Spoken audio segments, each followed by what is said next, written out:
بسم اللہ الرحمن الرحیم بسم اللہ الرحمن الرحیم الحمد للہ رب العالمین والصلاة والسلام علی رسولہ الکریم اما بعد۔ ناظرین کرام، السلام علیکم ورحمۃ اللہ وبرکاتہ۔ اللہ تبارک و تعالی نے اس امت کو یعنی امت محمدیہ کو امت دعوت بنایا ہے۔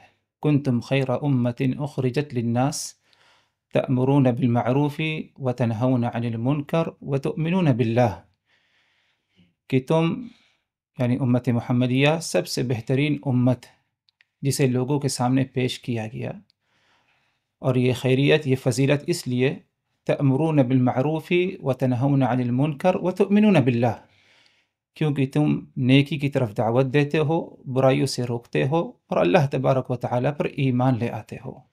تو یہ امت محمدیہ امت دعوت ہے۔ اسی طرح اللہ تبارک و تعالیٰ نے دعوت اور دعات کی اہمیت اور فضیلت اور اس کا مقام و مرتبہ بھی ہمیں کیا ہے قرآن مجید میں بتایا۔ وَمَنْ أَحْسَنُ قَوْلًا مِّمَّنْ دَعَا إِلَى اللَّهِ وَعَمِلَ صَالِحًا وَقَالَ إِنَّنِي مِنَ الْمُسْلِمِينَ۔ اس سے بہتر بات کیا ہو سکتی ہے کہ جس نے اللہ تبارک و تعالیٰ کی طرف لوگوں کو دعوت دی، توحید کی طرف، دین حق کی طرف دعوت دی، اور عمل صالح کا اہتمام کیا، اور اسی طرح اس نے اس بات کا دعویٰ کیا، اقرار کیا کہ میں مسلمان ہوں، اللہ تبارک و تعالیٰ پر ایمان رکھتا ہوں۔ تو یہ دعوت کی اہمیت ہے، دعویٰ الی اللہ کی اہمیت اور فضیلت ہے۔ اسی لیے محترم ناظرین، اگر دیکھا جائے کہ دعوت کی اہمیت اور فضیلت کیا ہے مزید، اور یعنی اس سے زیادہ اگر ہم جاننا چاہیں، اور اسی طرح مخلص داعی اس کی کیا اہم صفات ہیں، دیگر اور کچھ اہم مسائل دعویٰ الی اللہ سے متعلق، انشاءاللہ یہی ہمارا آج کا ہے موضوع ہوگا، آج کی اس نشست کا۔ اور ہمارے ساتھ انشاءاللہ مہمان ہیں فضیلت الشیخ محمد رحمانی حفظہ اللہ تعالی۔ تو آئیے ناظرین، ان کا استقبال کرتے ہیں اور ان سے استفادہ کرتے ہیں۔ شیخ، آپ ہماری اس مجلس میں شرکت کر رہے ہیں، تہہ دل سے ہم آپ کا شکر گزار ہیں۔ میں آپ کو اس پر مبارکباد دیتا ہوں، اور حقیقت میں مجھ کو بھی اس بات پر خوشی ہے کہ امارات عربیہ متحدہ کی اس سرزمین پر ہم کو قرآن و سنت اور منہج سلف کی بنیادوں پر ایک ساتھ جمع ہونے کا موقع ملا ہے۔ اللہ رب العالمین ہم کو اس پر استحکام عطا فرمائے، آمین۔ جزاکم اللہ خیرا وبارک فیکم۔ آتے ہیں شیخ اپنے موضوع کی طرف، دعویٰ الی اللہ، اللہ تبارک و تعالیٰ کی طرف لوگوں کو دعوت دینا، اس کی کیا اہمیت اور کیا فضیلت ہے، اس پر ذرا وضاحت کریے۔ اللہ رب العالمین کے دین کی جانب دعوت دینا، یہ در حقیقت دین کے احیاء کا اور دین کو دنیا کے سامنے پیش کرنے کا بنیادی ذریعہ ہے۔ جی، انبیاء کرام کا پورا سلسلہ اور انبیاء کے وارثین یعنی علماء کرام کا پورا سلسلہ جو انبیاء کے بعد سے آج تک جاری ہے اور قیامت تک جاری رہے گا، یہ پورا سلسلہ در حقیقت اسی دعوت و تبلیغ کے فریضے کو انجام دینے کے لیے اللہ رب العالمین نے اس کو وجود بخشا ہے۔ جی، اور جیسا کہ آپ نے تمہید میں ذکر کیا، وَمَنْ أَحْسَنُ قَوْلًا مِّمَّنْ دَعَا إِلَى اللَّهِ وَعَمِلَ صَالِحًا وَقَالَ إِنَّنِي مِنَ الْمُسْلِمِينَ۔ تو یہ ایک مقدس اور پاکیزہ فریضہ ہے، اور خود رب کائنات نے اس بات کی گواہی دی ہے کہ اس سے زیادہ بہتر کلام اور اس سے زیادہ بہتر بات کچھ نہیں ہو سکتی کہ انسان اللہ رب العالمین کے دین کی جانب دعوت دے۔ جی، اللہ رب العالمین کا فرمان ہے، ادعو الی سبیل ربک بالحکمت والموعظۃ الحسنہ وجادلہم باللتی ہی احسن۔ اللہ رب العالمین نے اس آیت کریمہ میں 3 اسالیب کا تذکرہ فرما دیا ہے، جو دعات کو ان تینوں اسالیب کا ہمیشہ سامنا کرنا ہوتا ہے، اور یہ تینوں اسالیب ان کو اختیار کرنے ہوتے ہیں۔ شیخ الاسلام علامہ ابن تیمیہ رحمۃ اللہ علیہ نے اس آیت کریمہ کے 3 اسالیب کو فتاوی ابن تیمیہ میں جو عبارت موجود ہے، بڑے خوبصورت انداز میں پیش کیا ہے۔ انہوں نے فرمایا ہے کہ داعی جب مدعو کے پاس جاتا ہے، یعنی دعوت دینے والا ان لوگوں کے پاس جاتا ہے جن کو دعوت دی جا رہی ہے، تو ایسی صورت میں اس کو 3 انداز کے 3 صفات کے لوگوں کا سامنا کرنا پڑتا ہے۔ ایک وہ لوگ ہوتے ہیں جو اس کی باتوں کو سنتے ہیں اور اس پر عمل پیرا ہونے کی کوشش کرتے ہیں۔ شیخ الاسلام علامہ ابن تیمیہ کے بقول ان لوگوں کو حکمت کے ساتھ دعوت و تبلیغ کا فریضہ انجام دیا جائے گا۔ دوسرے قسم کے لوگ وہ ہوتے ہیں جو باتوں کو سنتے ہیں اور سن کر کے انسنا کر دیتے ہیں، یعنی سنتے ہیں لیکن اس کو عملی زندگی میں نافذ نہیں کرتے، ان کو اختیار کرنے کی کوشش نہیں کرتے۔ تو ایسے لوگوں کے لیے اللہ رب العالمین نے مواعظ حسنہ کا اسلوب اختیار کیا ہے کہ ان کو واقعات بتائے جائیں، ماضی کی داستان جو قرآن و سنت سے ثابت ہے وہ بتائی جائے، اور ان کو بتایا جائے کہ لاپرواہی کرنے والوں کا انجام کیا ہوتا ہے۔ تو مواعظ حسنہ کے ذریعے ایسی سستی اور کاہلی کے شکار جو افراد ہیں ان کو دین کی طرف بلانے کی کوشش کی جائے۔ تیسرا اسلوب جو جدال باللتی ہی احسن کا اسلوب ہے، یعنی بحث و مباحثہ اچھے اسلوب میں لوگوں کے سامنے حجت قائم کرنا، دلیل پیش کرنا، یہ تیسرا اسلوب ہے۔ اور یہ تیسرا اسلوب شیخ الاسلام علامہ ابن تیمیہ رحمۃ اللہ علیہ کے بقول ان لوگوں کے لیے اختیار کیا جائے گا جو لوگ ہماری بات کو سننا ہی نہیں چاہتے ہیں۔ اور ہم دیکھتے ہیں کہ معاشرے میں یہ 3 طبقات ہمیشہ ہم کو ملتے ہیں اور ان سے ہمارا سامنا ہوتا ہے، اور ساری دعات اس بات کو جانتے ہیں۔ لہٰذا دعات کی بنیادی ذمہ داری یہ ہے کہ اس آیت کریمہ کو اپنا دعوت و تبلیغ کے میدان کا مرکز اول بنائیں اور مدعوین کے احوال کے لحاظ سے اسالیب اختیار کریں۔ دوسری بات یہ ہے کہ داعی کی بنیادی صفت یہ بھی ہونی چاہیے کہ وہ اللہ رب العالمین کی رضامندی اور اس کے اخلاص کے لیے دعوت کا کام کرے۔ اس کا مقصد دنیا کا حصول نہ ہو، یا دنیا کے اندر شہرت طلبی نہ ہو، یا اسی طریقے سے دنیا کمانا نہ ہو، بلکہ وہ دعوت و تبلیغ کا فریضہ اللہ رب العالمین کی رضامندی کے لیے اختیار کرے۔ اور بنیادی طور سے دعوت و تبلیغ کے میدان میں ایک مسئلہ جو اکثر ہم بعض دعات کے ہاں جس کو مفقود پاتے ہیں، جو چیز نظر نہیں آتی، وہ دعوت کے مصادر ہیں۔ ایک داعی کے لیے بنیادی نقطہ یہ بھی ہے کہ وہ کن چیزوں کی بنیاد پر دعوت و تبلیغ کا پورا میٹر یا پورا خاکہ تیار کرتا ہے۔ ایسا تو نہیں کہ وہ دعوت و تبلیغ کر رہا ہے، اس میں محنت و جستجو کر رہا ہے، اس کے لیے وسائل اختیار کر رہا ہے اور اس کے لیے پوری دوڑ بھاگ کرتا ہے، لیکن اس نے جو مراجع اور مصادر اختیار کر رکھے ہیں یا جن چیزوں کو اپنی بنیاد بنا رکھا ہے وہ بنیادیں کمزور ہوں۔ لہٰذا ایک داعی کے لیے یہ بھی بنیادی چیز ہے کہ وہ اپنے لیے مرجع و مصدر کے طور پر سب سے پہلے قرآن مجید کو اختیار کرے، اور قرآن مجید کے وہ اسالیب، وہ تفاسیر اختیار کرے جو اسلاف سے ثابت ہیں، حدیث رسول کو اپنا مصدر و مرجع بنائے، اور حدیث رسول میں صحیح اور سقیم کے درمیان، صحیح اور ضعیف کے درمیان، اور ایسے ہی قابل اعتماد اور ناقابل اعتماد کے درمیان فرق کر کے اس کے سلیقے کو اور ہنر کو سیکھے۔ اور ایسے ہی تیسری بنیادی چیز جو منہج سلف ہے، یعنی صحابہ کرام نے قرآن و حدیث کو کون سے طرز پر سمجھا ہے، کون سے فہم پر سمجھا ہے۔ ان لوگوں نے رسول اکرم صلی اللہ علیہ وسلم کی صحبت میں بیٹھ کر کے قرآن کی کس آیت کو کن لوگوں کے لیے استعمال کیا ہے، کون سی آیت کی تفسیر کس پیمانے پر کی ہے، کس طریقے پر پیش کی ہے، اس پر بھی غور و تدبر کرے۔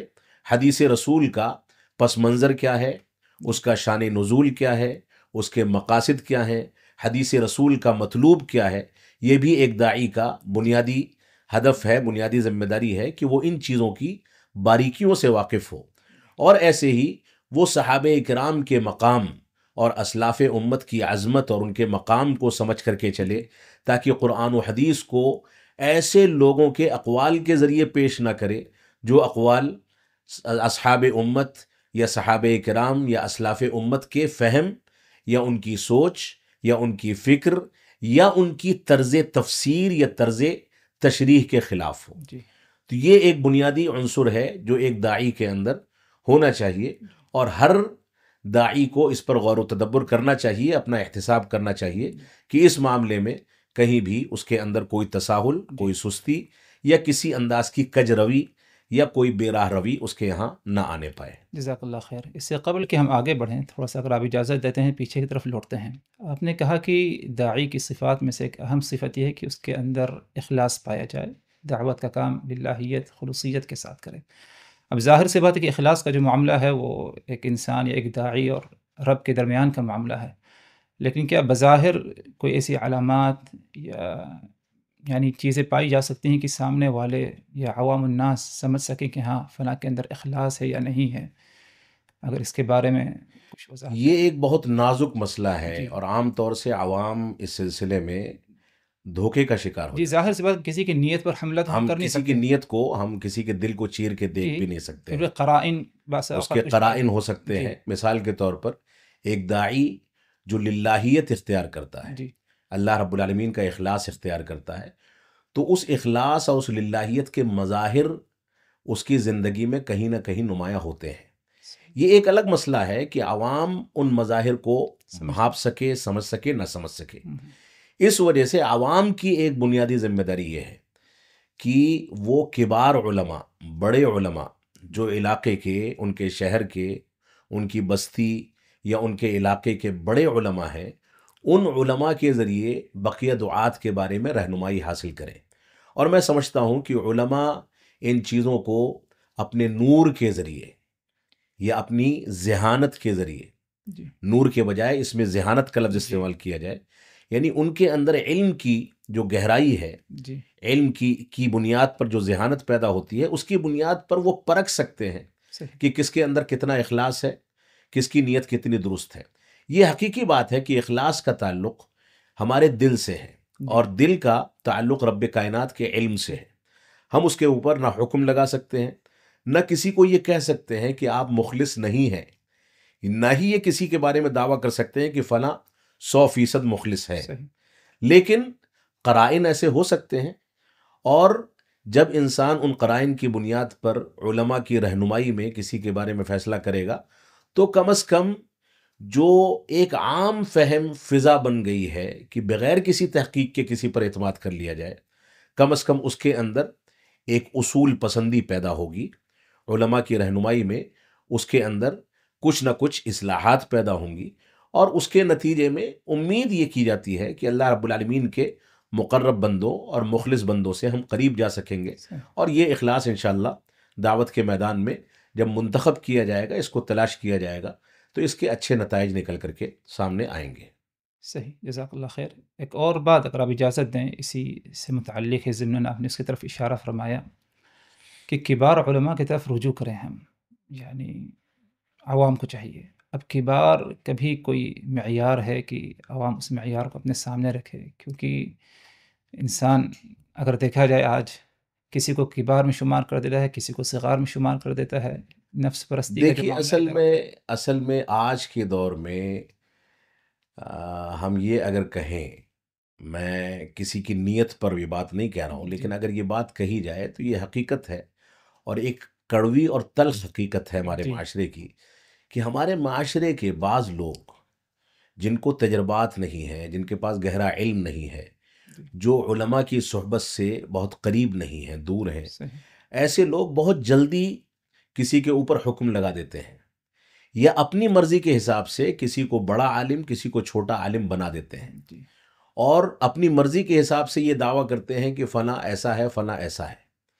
لیکن اس کے سلسلے میں اگر ہم اسلاف امت کے معیار کو ٹٹولیں گے، اور علماء نے جو معیار قائم کیا ہے، کتابیں علماء حق کے اوصاف ہیں، اور اسی طریقے سے جو دعات ہیں ان کی صفت کیا ہونی چاہیے، اس پر مبنی علماء نے جو کتابیں لکھی ہیں اور ان میں اوصاف جمع کیے گئے ہیں، ان اوصاف کو سامنے رکھتے ہوئے ہم علماء کی پرکھ کر سکتے ہیں۔ اور اس میں کوئی دو رائے نہیں کہ اگر انسان نفس پرستی کو کنارے کر دے، اپنے مزاج کو اور اپنے شوق کو کنارے کر دے، صرف حق کی پیروی کے لیے، اللہ کی رضامندی کے لیے مخلص ہو کر کے یہ تلاش کرے کہ کبار علماء کون ہیں، تو میں نہیں سمجھتا کہ دنیا میں کبھی بھی کوئی ایسا دور رہا ہو جب کبار علماء کی ایک بڑی تعداد مسلمانوں کے درمیان نہ پائی جاتی ہو۔ اور اگر ہم یہ کہتے ہیں کہ نہیں، یہ علماء کے فقدان کا دور ہے، یا علماء موجود نہیں ہیں، تو یہ در حقیقت اسلام پر اور رب کائنات کے نظام پر اور انبیاء کے وارثین پر تہمت ہے۔ صحیح۔ دور کے بدلنے کے ساتھ علماء کے معیار میں کمزوری یا مضبوطی آتی رہے گی، اتار چڑھاؤ بنا رہے گا، لیکن ہر دور میں مسلمانوں کی رہنمائی کے لیے یہ رب کائنات کا فطری نظام ہے کہ وہ ایسے علماء پیدا فرماتا ہے جو انبیاء کی وراثت کو محسوس کرتے ہیں، اس کو لے کر کے چلتے ہیں۔ یہ اللہ رب العالمین کا نظام ہے، اور اس نظام پر اگر کوئی آدمی مطمئن نہیں ہے تو گویا وہ فطرت پر باقی نہیں ہے، اس کو اپنے اس موقف پر نظر ثانی کرنی چاہیے۔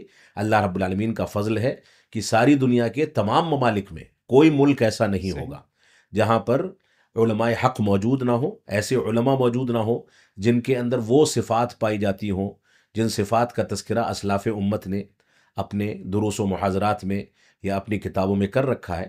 تو ایسے علماء اللہ رب العالمین کا فضل ہے، ہر دور میں موجود رہے ہیں، جو حقیقت میں انبیاء کے وارث ہیں، جو خوف کے عالم میں اور امن و سلامتی کے عالم میں ہر حالت میں امت کی صحیح رہنمائی کرتے ہیں، اللہ کے علاوہ کسی سے نہیں ڈرتے، صرف اللہ کی خشیت رکھتے ہیں، صرف اللہ کا تقوی رکھتے ہیں، صرف قرآن و سنت کی بات کرتے ہیں، اور کسی ملامت کرنے والے کی ملامت کے ڈر کے بغیر حق کو اپنے سامنے واضح کرتے رہتے ہیں، دنیا کے سامنے واضح کرتے رہتے ہیں، اور منکر کو منکر کہتے ہیں، معروف کو معروف کہتے ہیں، حق کو واضح کرتے ہیں، اور جو چیزیں باطل ہیں اس کا انکار کرتے رہتے ہیں۔ ایسے علماء اللہ کا فضل ہے ہر دور میں موجود ہیں۔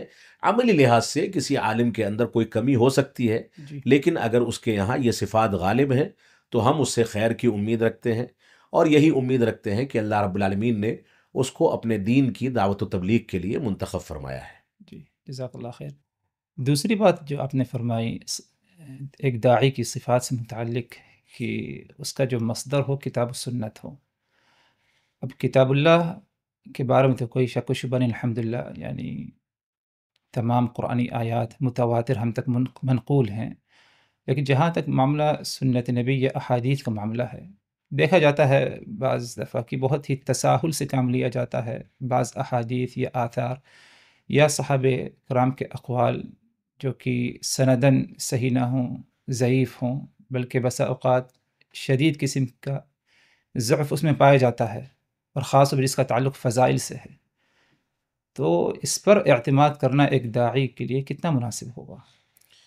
دیکھیے، جہاں تک نصوص کا معاملہ ہے قرآن مجید کے بارے میں، ظاہر سی بات ہے کہ جیسا کہ آپ نے کہا کہ وہ یقینی کتاب ہے، جی، کوئی شبہات کی گنجائش نہیں ہے، جی، لیکن میں یہاں پر ایک نقطہ آپ کے سامنے ذکر کرنا چاہوں گا۔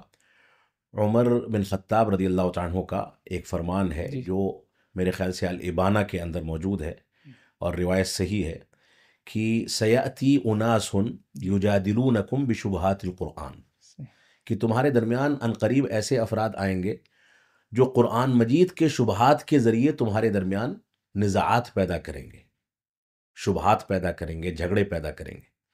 فجادلوہم بالسنن، لہٰذا قرآن مجید کے شبہات کو تمہارے سامنے پیش کرنے والوں سے اگر تم کو مقابلہ کرنا ہے تو سنتوں کے ذریعے، صحیح احادیث کے ذریعے ان سے تم مقابلہ کرو، کیونکہ سنتوں کے علماء جو ہیں وہ قرآن مجید کو زیادہ بہتر طریقے سے جاننے والے ہیں۔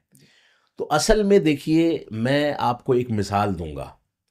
مثال یہ ہے کہ اب سے 10-20 سال پہلے ہم دیکھا کرتے تھے کہ ایک طبقہ مسلمانوں میں ایسا تھا جو خبر واحد کی حجیت کے بارے میں کلام کرتا تھا، جی، اور ایسے ہی ایک طبقہ ایسا تھا جو بعض صحیح احادیث کو عقلوں کی بنیاد پر، عقل پر تول کر کے جی، اس نے انکار کر دیا۔ اس کے نتیجے میں جو اخوانی منہج تھا، ان لوگوں نے صحیح بخاری کی روایتوں کا انکار کیا، جیسا کہ بعض لوگوں نے یہ کہا، ان کے بعض اکابرین نے یہ کہا کہ یہ حدیث ہماری عقل میں نہیں آتی، لہٰذا ہم اس کو قبول نہیں کرتے۔ یعنی معیار ان کے سامنے ہے، ان کے یہاں معیار جو تھا وہ عقل تھی، جو کہ اشاعرہ کا، غالی قسم کے اشاعرہ کا یا معتزلہ کا معیار ہے، جی، اور وہ دین کے خلاف حقیقت میں کھلی جنگ ہے۔ صحیح، تو بنیاد یہ ہے اصل میں، دیکھیے، جب شبہات پیدا ہوتے ہیں تو یہ شبہات حدیث تک یا اقوال صحابہ تک نہیں رکتے، بلکہ یہ شبہات قرآن مجید کے اندر بھی داخل ہو کر کے گمراہیاں پھیلاتے ہیں۔ تو ہمیں یہاں پر اس بات پر توجہ دینی ہے، اللہ کے نبی صلی اللہ علیہ وسلم کا فرمان ہے الا انی اوتیت القرآن ومثلہ معہ، کہ مجھ کو قرآن مجید دیا گیا ہے اور اسی جیسی ایک چیز اور دی گئی ہے، یعنی حدیث رسول۔ تو حدیث رسول کا اور قرآن مجید کا مقام حجیت کے لحاظ سے یکساں ہے، اہل سنت والجماعت کا اس بات پر اجماع ہے، صحیح۔ اس میں شبہات کی گنجائش نہیں۔ تو جو بات میں کہنا چاہ رہا تھا وہ یہ ہے کہ ماضی میں ہم دیکھتے تھے کہ بعض لوگ جو عقلانی تھے، اخوانی فکر کے حاملین تھے، وہ حدیث رسول پر مختلف بہانوں سے شبہات کا اظہار کرتے تھے، خبر واحد کا انکار، حجیت حدیث پر شبہات والی بات، یا حدیث کو عقل پر تول کر کے بعض حدیث کا انکار، اس طرح کے فتنے ان کے ہاں پائے جاتے تھے۔ لیکن میں نے اب یہ دیکھا ہے ہندوستان میں بعض علاقوں میں ایسے طبقات موجود ہیں، اور بر صغیر میں اکثر مقامات پر ہوں گے، کیونکہ ہندوستان سے میرا تعلق ہے تو میں وہاں اس بات کا مشاہدہ کر رہا ہوں کہ وہی لوگ جو اب سے 10-20 سال پہلے حدیث کے بارے میں شبہات کے شکار تھے، آج ان لوگوں میں ایک طبقہ ایسا ہے جو قرآن مجید کے بارے میں شبہات کا شکار ہے۔ میں ایسے افراد سے بھی واقف ہوں جو یہاں تک کہتے ہیں کہ قرآن مجید کا متن اپنی اصلی شکل میں باقی نہیں رہا ہے۔ تو یہ شبہات کا دائرہ جو ہے یہ اصل میں شیطان کا وہ حربہ ہے جو دھیرے دھیرے بڑھتا چلا جاتا ہے، اور شیطان ایک لمبی مدت میں انسان کو بہکا کر کے ایسے راستے پر لا کر کے کھڑا کر دیتا ہے جو راستہ صراط مستقیم سے ہٹا ہوا ہے، اور اسلام کی بنیادوں کے بارے میں انکار کا یہ شبہات پیدا کرنے کا راستہ ہے۔ تو بنیاد یہاں پر ہمارے سامنے یہ ہونی چاہیے کہ قرآن مجید یقیناً ایک ایسی کتاب ہے جس پر مسلمانوں کے کسی طبقے کو کوئی شبہ نہیں، لیکن قرآن مجید کو پیش کرنے کا جو طریقہ، جو اسالیب، اس کی تفسیر پیش کرنے کے جو اسالیب مسلمانوں نے اپنے اپنے مکتب فکر کے اندر اختیار کر رکھے ہیں، اس میں انہوں نے مکمل تحریف سے کام لیا ہے۔ قرآن مجید کو اپنی عقل پر، اپنی رائے پر پیش کرنے کے بڑے طبقات مسلمانوں کے اندر موجود ہیں، جبکہ ہمارا اعتقاد یہ ہے کہ قرآن مجید کی کوئی بات ہماری عقل میں آئے نہ آئے، ہمیں قرآن مجید کی تفسیر قرآن مجید کے ذریعے، صحیح احادیث کے ذریعے اور اقوال صحابہ کے ذریعے کرنی ہے، کیونکہ ہمارا بنیادی مرجع و مصدر یہی 3 بنیادیں ہیں، ایک قرآن مجید ہے، ایک سنت رسول ہے، اور ایک ان دونوں کو سمجھنے کے لیے اقوال اور فہم صحابہ ہیں۔ یہ اقوال ہی ہمارے لیے حجت اور یقینی مصدر ہیں۔ اب کوئی آدمی اپنے مکتب فکر کو بڑھاوا دینے کے لیے پہلے حجیت حدیث پر شبہات کا اظہار کرتا تھا، اور جیسا کہ میں نے کہا کہ اب قرآن مجید کے متن پر اس انداز کی باتیں آ رہی ہیں، تو جو قرآن مجید پر اور حجیت حدیث پر اس انداز کی باتیں کر سکتا ہے، اس کے لیے کون سی بعید بات ہے کہ وہ صحابہ کرام پر کلام کرے، جرأت کرے۔ اور یہ ایک مسلمہ حقیقت ہے، آپ تاریخ اسلام کا مطالعہ کر لیں، ماضی کی تاریخ میں جتنی گہرائی کے ساتھ آپ اندر جائیں گے، جتنی باریکی کے ساتھ اس کا مطالعہ کریں گے، آپ کو ہر مقام پر یہ نظر آئے گا کہ جتنے گمراہ فرقے ہیں وہ اپنی گمراہی کے بقدر سب سے پہلے اپنا نشتر اور اپنے ہتھیار صحابہ کرام کے خلاف استعمال کرتے ہیں، کیونکہ وہ جانتے ہیں کہ یہ دیوار اگر کمزور کر دی گئی جو صحابہ کرام کے نام سے ہے، یہ دیوار اگر کمزور کر دی گئی تو قرآن مجید اور احادیث رسول کے اندر جو شبہات پیدا کرنے ہیں اس میں یہ لوگ کامیاب ہو جائیں گے، کیونکہ قرآن و سنت کے بارے میں اس کو محفوظ کرنے اور اس قلعے پر مضبوط دیوار بنانے میں جو کردار صحابہ کرام نے اختیار کیا ہے وہ کردار کوئی پیش نہیں کر سکتا۔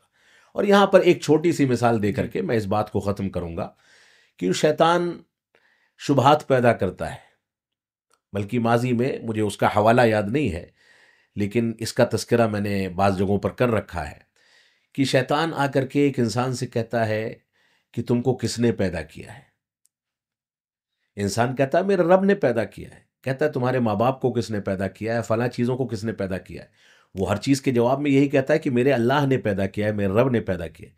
پھر وہی شیطان جو اتنے دنوں تک اس کے ساتھ یہ تلاعب کر رہا تھا کسی غلط مقصد کے لیے، وہ آ کر کے اس سے پھر سوال کرتا ہے کہ ہر چیز میں تو تم یہ کہتے ہو کہ فلاں چیز کو تمہارے رب نے پیدا کیا، لیکن یہ تو بتاؤ کہ تمہارے رب کو کس نے پیدا کیا ہے۔ یہ شبہات کا دروازہ جب دین کے اندر کھلتا ہے تو یہ سب سے بڑا فتنہ ہے۔ اور ہم دیکھتے ہیں کہ جو لوگ اسلاف امت کے منہج پر اور طریقے پر قرآن و سنت کو سمجھ کر کے چلتے ہیں، وہ سب سے زیادہ مضبوطی کے ساتھ اس فتنے کا سامنا کرتے ہیں صحیح۔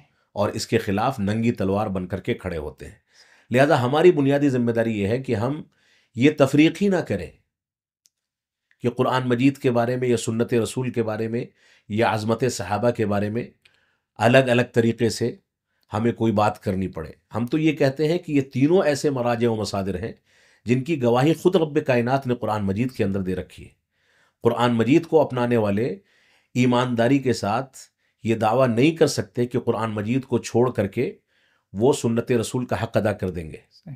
قرآن مجید خود بار بار سنت رسول کو اپنانے کا حکم دیتا ہے، تو صرف قرآن مجید کو اپنانے والے قرآن مجید کی ان آیتوں اور ان احکامات کا کون سا حل پیش کریں گے یا کون سی تعویل کریں گے؟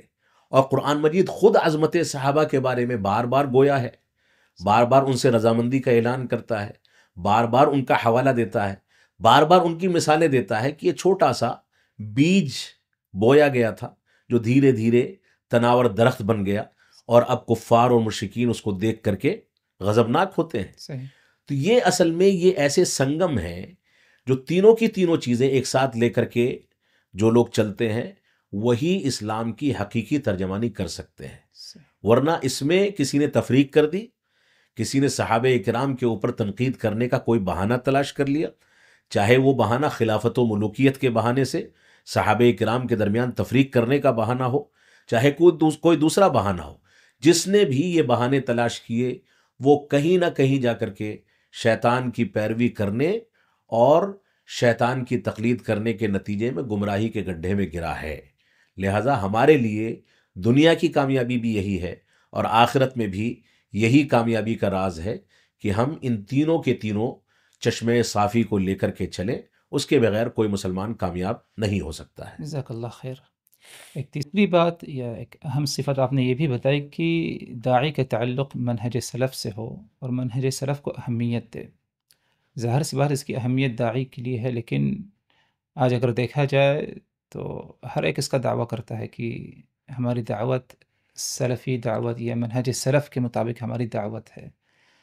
تو ایک عام آدمی اگر پہچاننا چاہے کہ کون اپنے دعوے میں سچا ہے تو اس کا کوئی معیار یا کوئی ایسی بات بتائیے۔ میں اس سلسلے میں ایک چیز کا تذکرہ کروں گا۔ غالباً شیخ سلیمان روحیلی حفظہ اللہ نے جی اپنی کسی کتاب میں کسی رسالے میں اس بات کا تذکرہ کیا ہے۔ ابھی ماضی قریب میں ان کے کچھ دروس تھے مسجد نبوی جی شریف میں، وہاں پر جو رسالہ انہوں نے طلباء کے سامنے پیش کیا ہے اس میں 3 چیزوں کا تذکرہ انہوں نے کیا ہے منہج سلف کے بارے میں۔ جی ایک تو یہ ہے کہ منہج سلف پر مضبوطی کے ساتھ قائم رہنا، اس کا اخلاق اور سلوک اختیار کرنا اور اس پر ثابت قدمی اختیار کرنا، یہ 3 معیار ہیں۔ اگر آپ کو کسی داعی کے بارے میں یہ سمجھنا ہے کہ وہ داعی منہج سلف کا صرف دعویٰ کرتا ہے یا واقعتاً منہج سلف پر قائم ہے، تو ایسی صورت میں آپ اس کی زندگی کو دیکھیں گے۔ زندگی کو دیکھنے کے بعد آپ کو بذات خود اندازہ ہو جائے گا کہ کہاں تک وہ دلیل کو ترجیح دیتا ہے، اپنی رائے کو مرجوح کرتا ہے۔ ایک بات۔ جی دوسری بات، اگر اس کے سامنے صحابہ اکرام کے دور کے واقعات آتے ہیں، صحابہ اکرام کی عظمت کا معاملہ آتا ہے، تو وہ کہاں تک صحابہ اکرام کے دفاع کے لیے دیوانہ پن دکھاتا ہے۔ میں اس کو دیوانہ پن کہوں گا جی کیونکہ ایک مسلمان صحابہ اکرام کے لیے دیوانہ ہی ہو سکتا ہے۔ صحیح۔ اسی طریقے سے بعض دعات ایسے ہوتے ہیں جو تساہل اختیار کرتے ہیں، وہ یہ دعویٰ تو کرتے ہیں کہ ہم منہج سلف پر ہیں، لیکن ہم دیکھتے ہیں کہ ان کا اٹھنا بیٹھنا اور ان کا تعامل، ان کا چلنا پھرنا، ان کا معاملات کرنا، یہاں تک کہ دینی امور میں بھی لوگوں کا تعاون کرنا اگر دیکھا جائے تو ایسے حلقوں کے ساتھ ان کا تعاون وابستہ ہوگا جس حلقے کے افراد صحابہ اکرام پر طعن بھی کرتے ہیں، صحابہ اکرام کی تنقیص بھی کرتے ہیں، صحابہ اکرام کو گالیاں دینے والوں کا دفاع کرتے ہیں اور ان کا ساتھ دیتے ہیں۔ تو یہ ہمارے لیے ایک بنیادی معیار ہے کہ ہم ایسے افراد ہی کو منہج سلف پر تسلیم کر سکتے ہیں جو افراد صحابہ کرام کے مقام کو مکمل طریقے سے سمجھتے ہوں، قرآن و سنت کو صحابہ کرام کے فہم پر پیش کرتے ہوں اور اسی کو اپنا اوڑھنا بچھونا بنا کر کے چلتے ہوں۔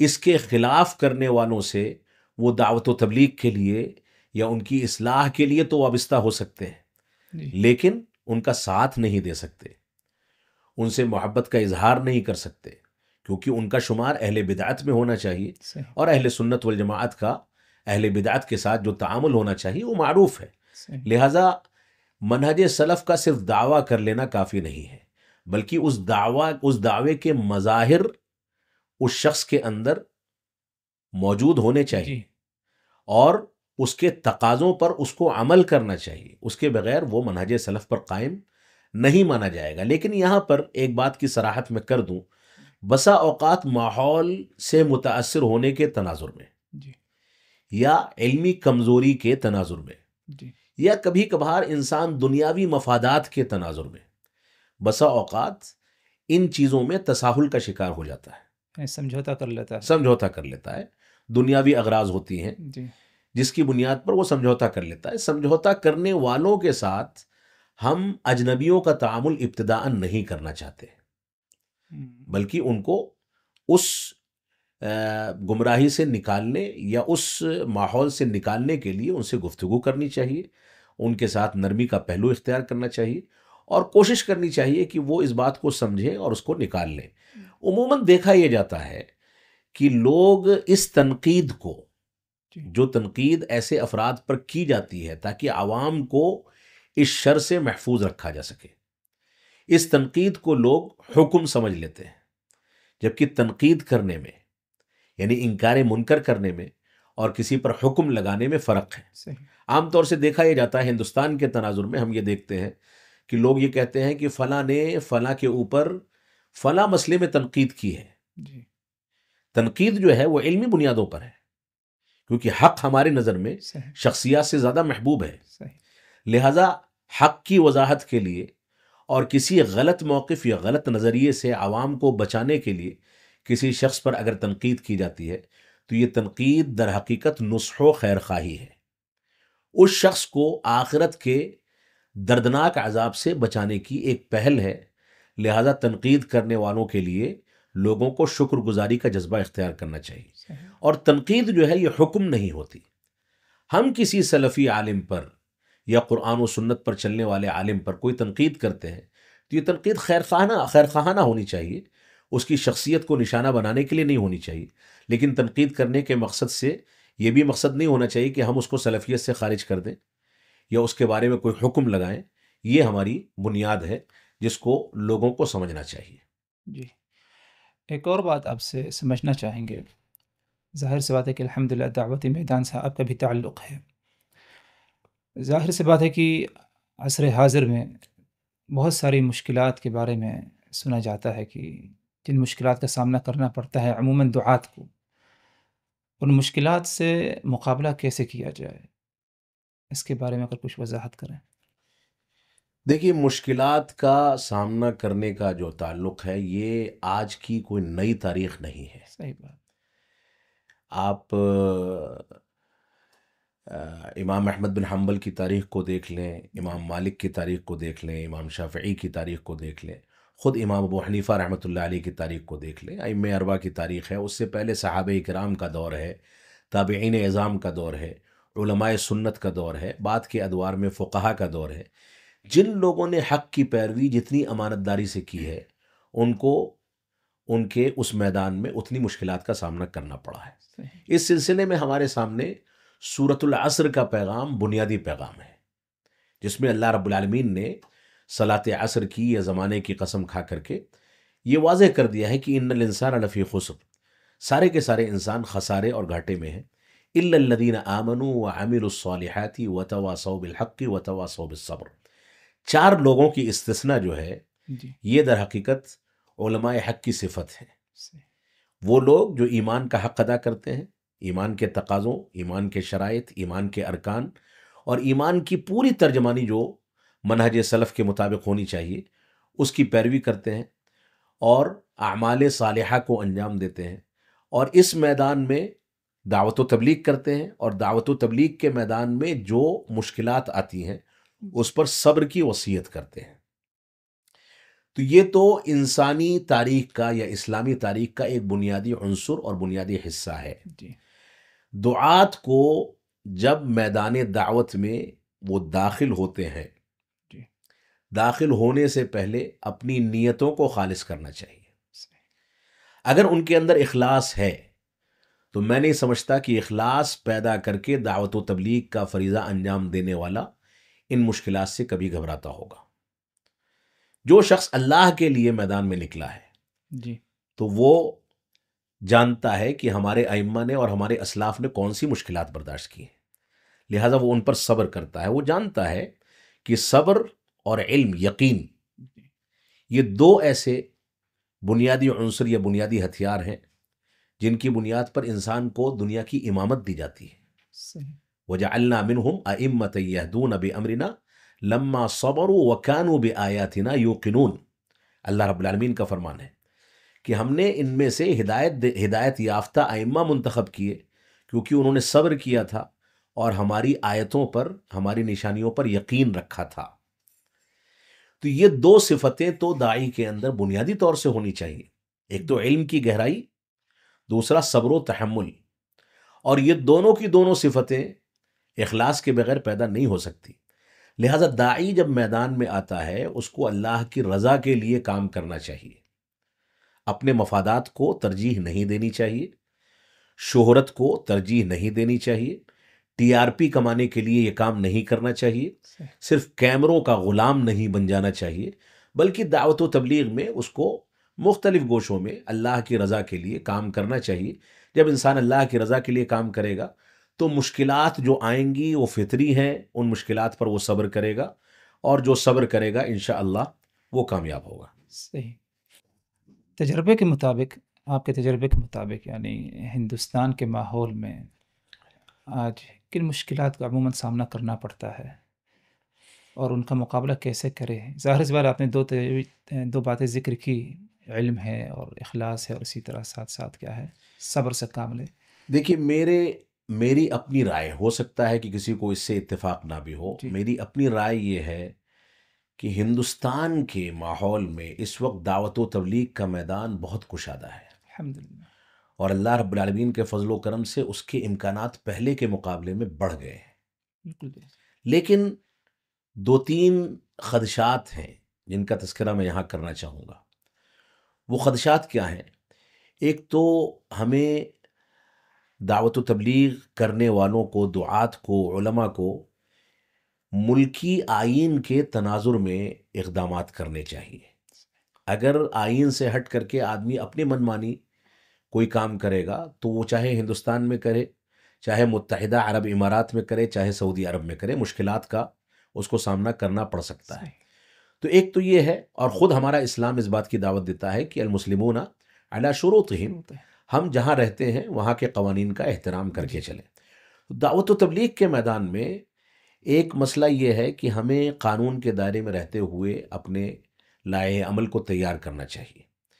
دوسری بات یہ ہے کہ دعوت و تبلیغ کے میدان میں ہندوستان میں جو مشکلات ہم جس کا سامنا کر رہے ہیں، وہ مشکلات یہ ہیں کہ منہج سلف کی دعوت ہندوستان میں خود سلفی حضرات کے درمیان اجنبی بنتی چلی جا رہی ہے، کیونکہ سلفیوں کے درمیان سہولت کار، سروریت یا اخوانیت کا مزاج رکھنے والے افراد لبادہ اوڑھ کر کے سلفیوں کا ہمارے میدان میں کام کر رہے ہیں۔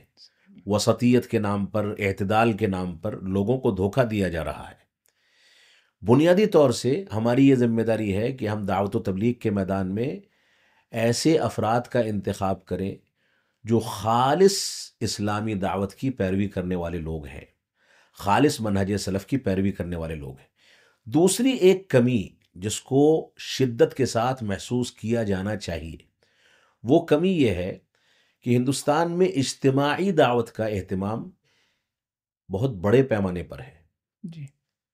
جس میں کانفرنسیں ہیں، سیمینار ہیں، بڑے بڑے جلسے ہیں، اور ان جلسوں کا ایک سرمایہ ہے، اس پر پیسہ خرچہ کیا جاتا ہے، بعض منتخب خطبہ کو بلا کر کے اس میں تقریریں کرائی جاتی ہیں، ان خطبہ پر سرمایہ لگایا جاتا ہے۔ یہ اجتماعی دعوت کی ایک شکل ہے۔ ہم اس دعوت کے طریقے سے انکار نہیں کرتے، یہ بھی معاشرے کی ضرورت ہو سکتا ہے، لیکن اس کو کثرت کے ساتھ ہمیشہ استعمال کرنا یہ کبھی کبھی معیوب ہو سکتا ہے۔ انفرادی دعوت جو اسلامی دعوت کا بنیادی عنصر ہے، یہ ہمارے ہندوستان میں بہت حد تک مفقود ہے۔ ایک خطیب ہے، وہ جمعے کے خطبے کے لیے جمعے کے خطبے کے ممبر پر چڑھے گا، عوام کو خطاب کرے گا، اور اس کے بعد عوام کے درمیان وقت نہیں دے گا، غائب ہو جائے گا۔ عوام سے بحیثیت پڑوسی کے، بحیثیت رشتہ دار کے، اپنے گھر والوں کے ساتھ، اپنے دوست و احباب کے ساتھ، اپنے متعلقین کے ساتھ وہ دعوتی رابطہ یا دعوتی تعلق استوار نہیں کرتا ہے۔ ایک مزاج یہ بنا ہے کہ عالم کو جب تقریر کرنی ہے، دعوت کا کام کرنا ہے، تو عوام سے 10 فٹ اونچے اسٹیج پر کھڑا ہو کر کے خطاب کر دینا ہے، لیکن عوام کے رابطے میں نہیں آنا۔ یہ ایک ایسا معاملہ ہے جس کی بنیاد پر عوام اور علماء کے درمیان ایک فاصلہ بڑھ گیا ہے۔ صحیح۔ میں کلی طور سے ایسا نہیں کہتا، بہت سے علماء اس کا اہتمام کرتے ہیں، اور اللہ کا فضل ہے کہ ان کی تاثیر ہے الحمدللہ۔ اور معاشرے میں ان کا ایک اثر ہے، لیکن ایک ٹرینڈ بن گیا ہے، ایک طریقہ بن گیا ہے، ایک رسم بن گئی ہے صحیح۔ کہ اجتماعی دعوت کا اہتمام اتنا زیادہ ہے کہ انفرادی دعوت بجھ کر کے رہ گئی ہے۔ انفرادی دعوت میں یومیہ دروس ہیں مساجد میں، جی۔ انفرادی دعوت میں ہمارا ہفتہ واری جو سب سے عظیم پروگرام ہے، جس کو اسلام نے واجب کیا ہے، خطبہ جمعہ۔ جی۔ خطبہ جمعہ ایک ناحیے سے انفرادی بھی ہے، ایک ناحیے سے اجتماعی بھی ہے۔ اجتماعی خطبے کے ناحیے سے اور انفرادی خطبے کے ذریعے سے بڑھنے والے تعلقات کو دعوت و تبلیغ کے لیے استعمال کرنے کے ناحیے سے۔ تو اسلام نے ہم کو جو سسٹم دیا ہے، وہ سسٹم ہمارا مضبوط ہونا چاہیے۔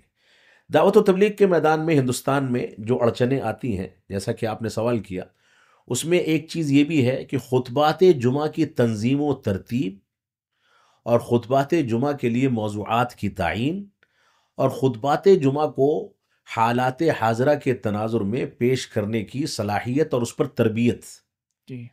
اس کا فقدان ہے۔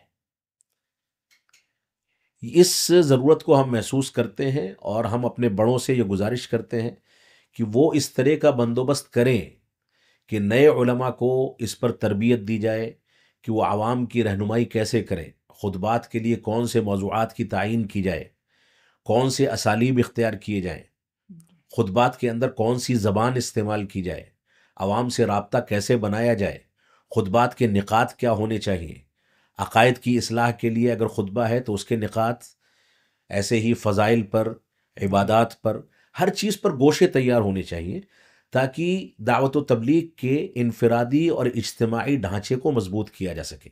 ہندوستان میں خطبات جمعہ اللہ رب العالمین کے فضل و کرم سے مسجدوں کی ایک لامتناہی تعداد ہم دیکھ رہے ہیں۔ الحمدللہ۔ جماعت نے کام کیا ہے، مسجدیں تیار ہوئی ہیں، بہترین سے بہترین مسجدیں موجود ہیں، لوگ جمع ہوتے ہیں۔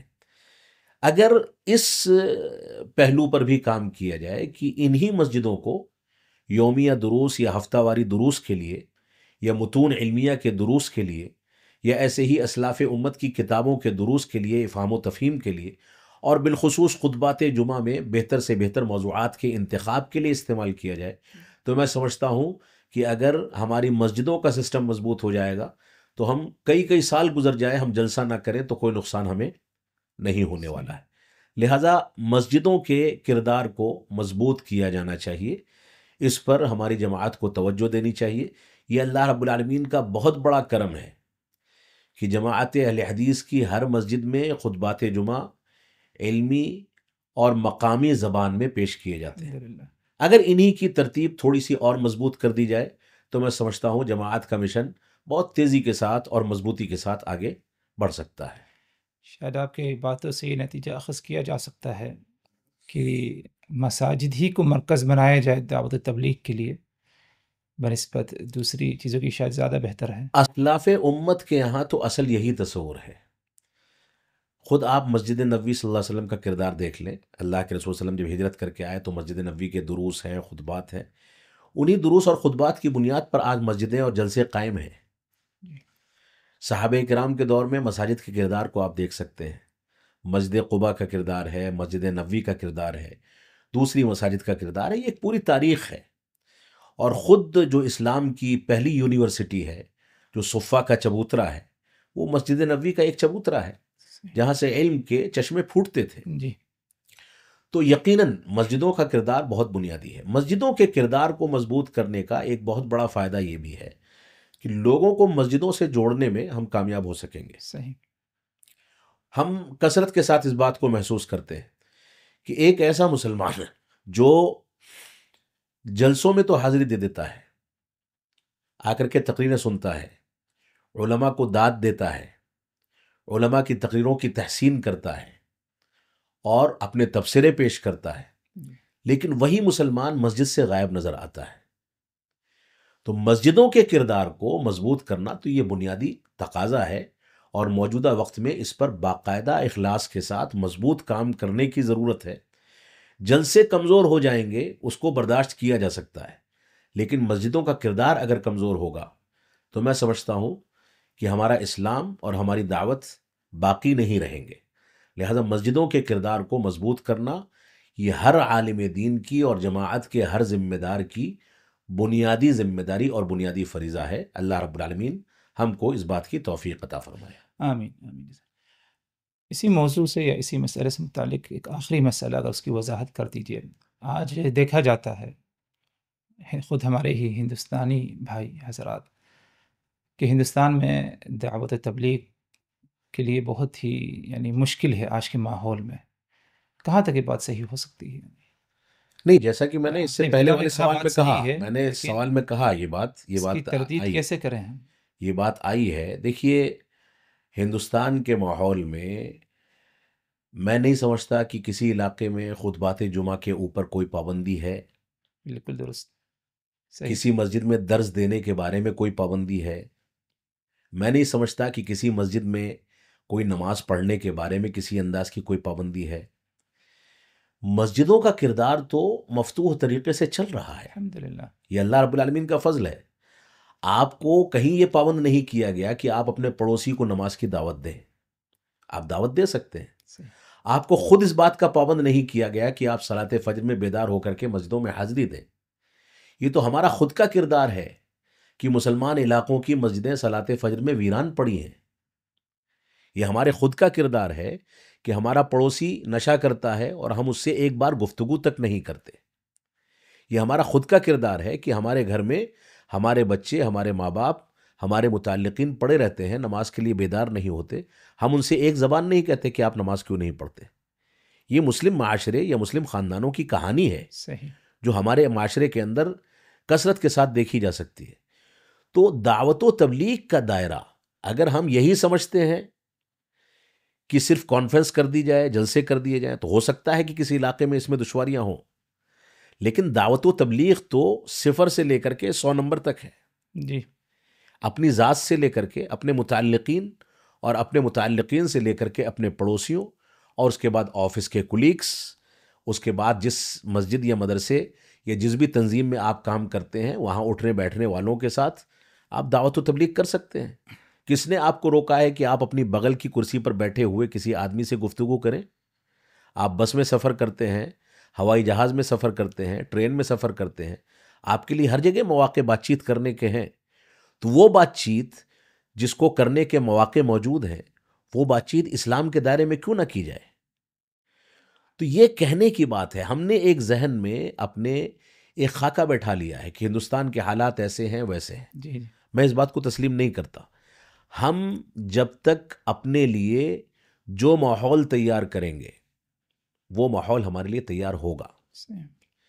اور اللہ کا فضل ہے کہ ہندوستان میں ساری مشکلات اور حالات کی نزاکتوں کے باوجود یہ احوال موجود ہیں کہ ہم اسلامی تعلیمات پر چلیں، اسلامی تعلیمات کی دعوت و تبلیغ کریں، اس کے لیے اپنی مساجد کا استعمال کریں.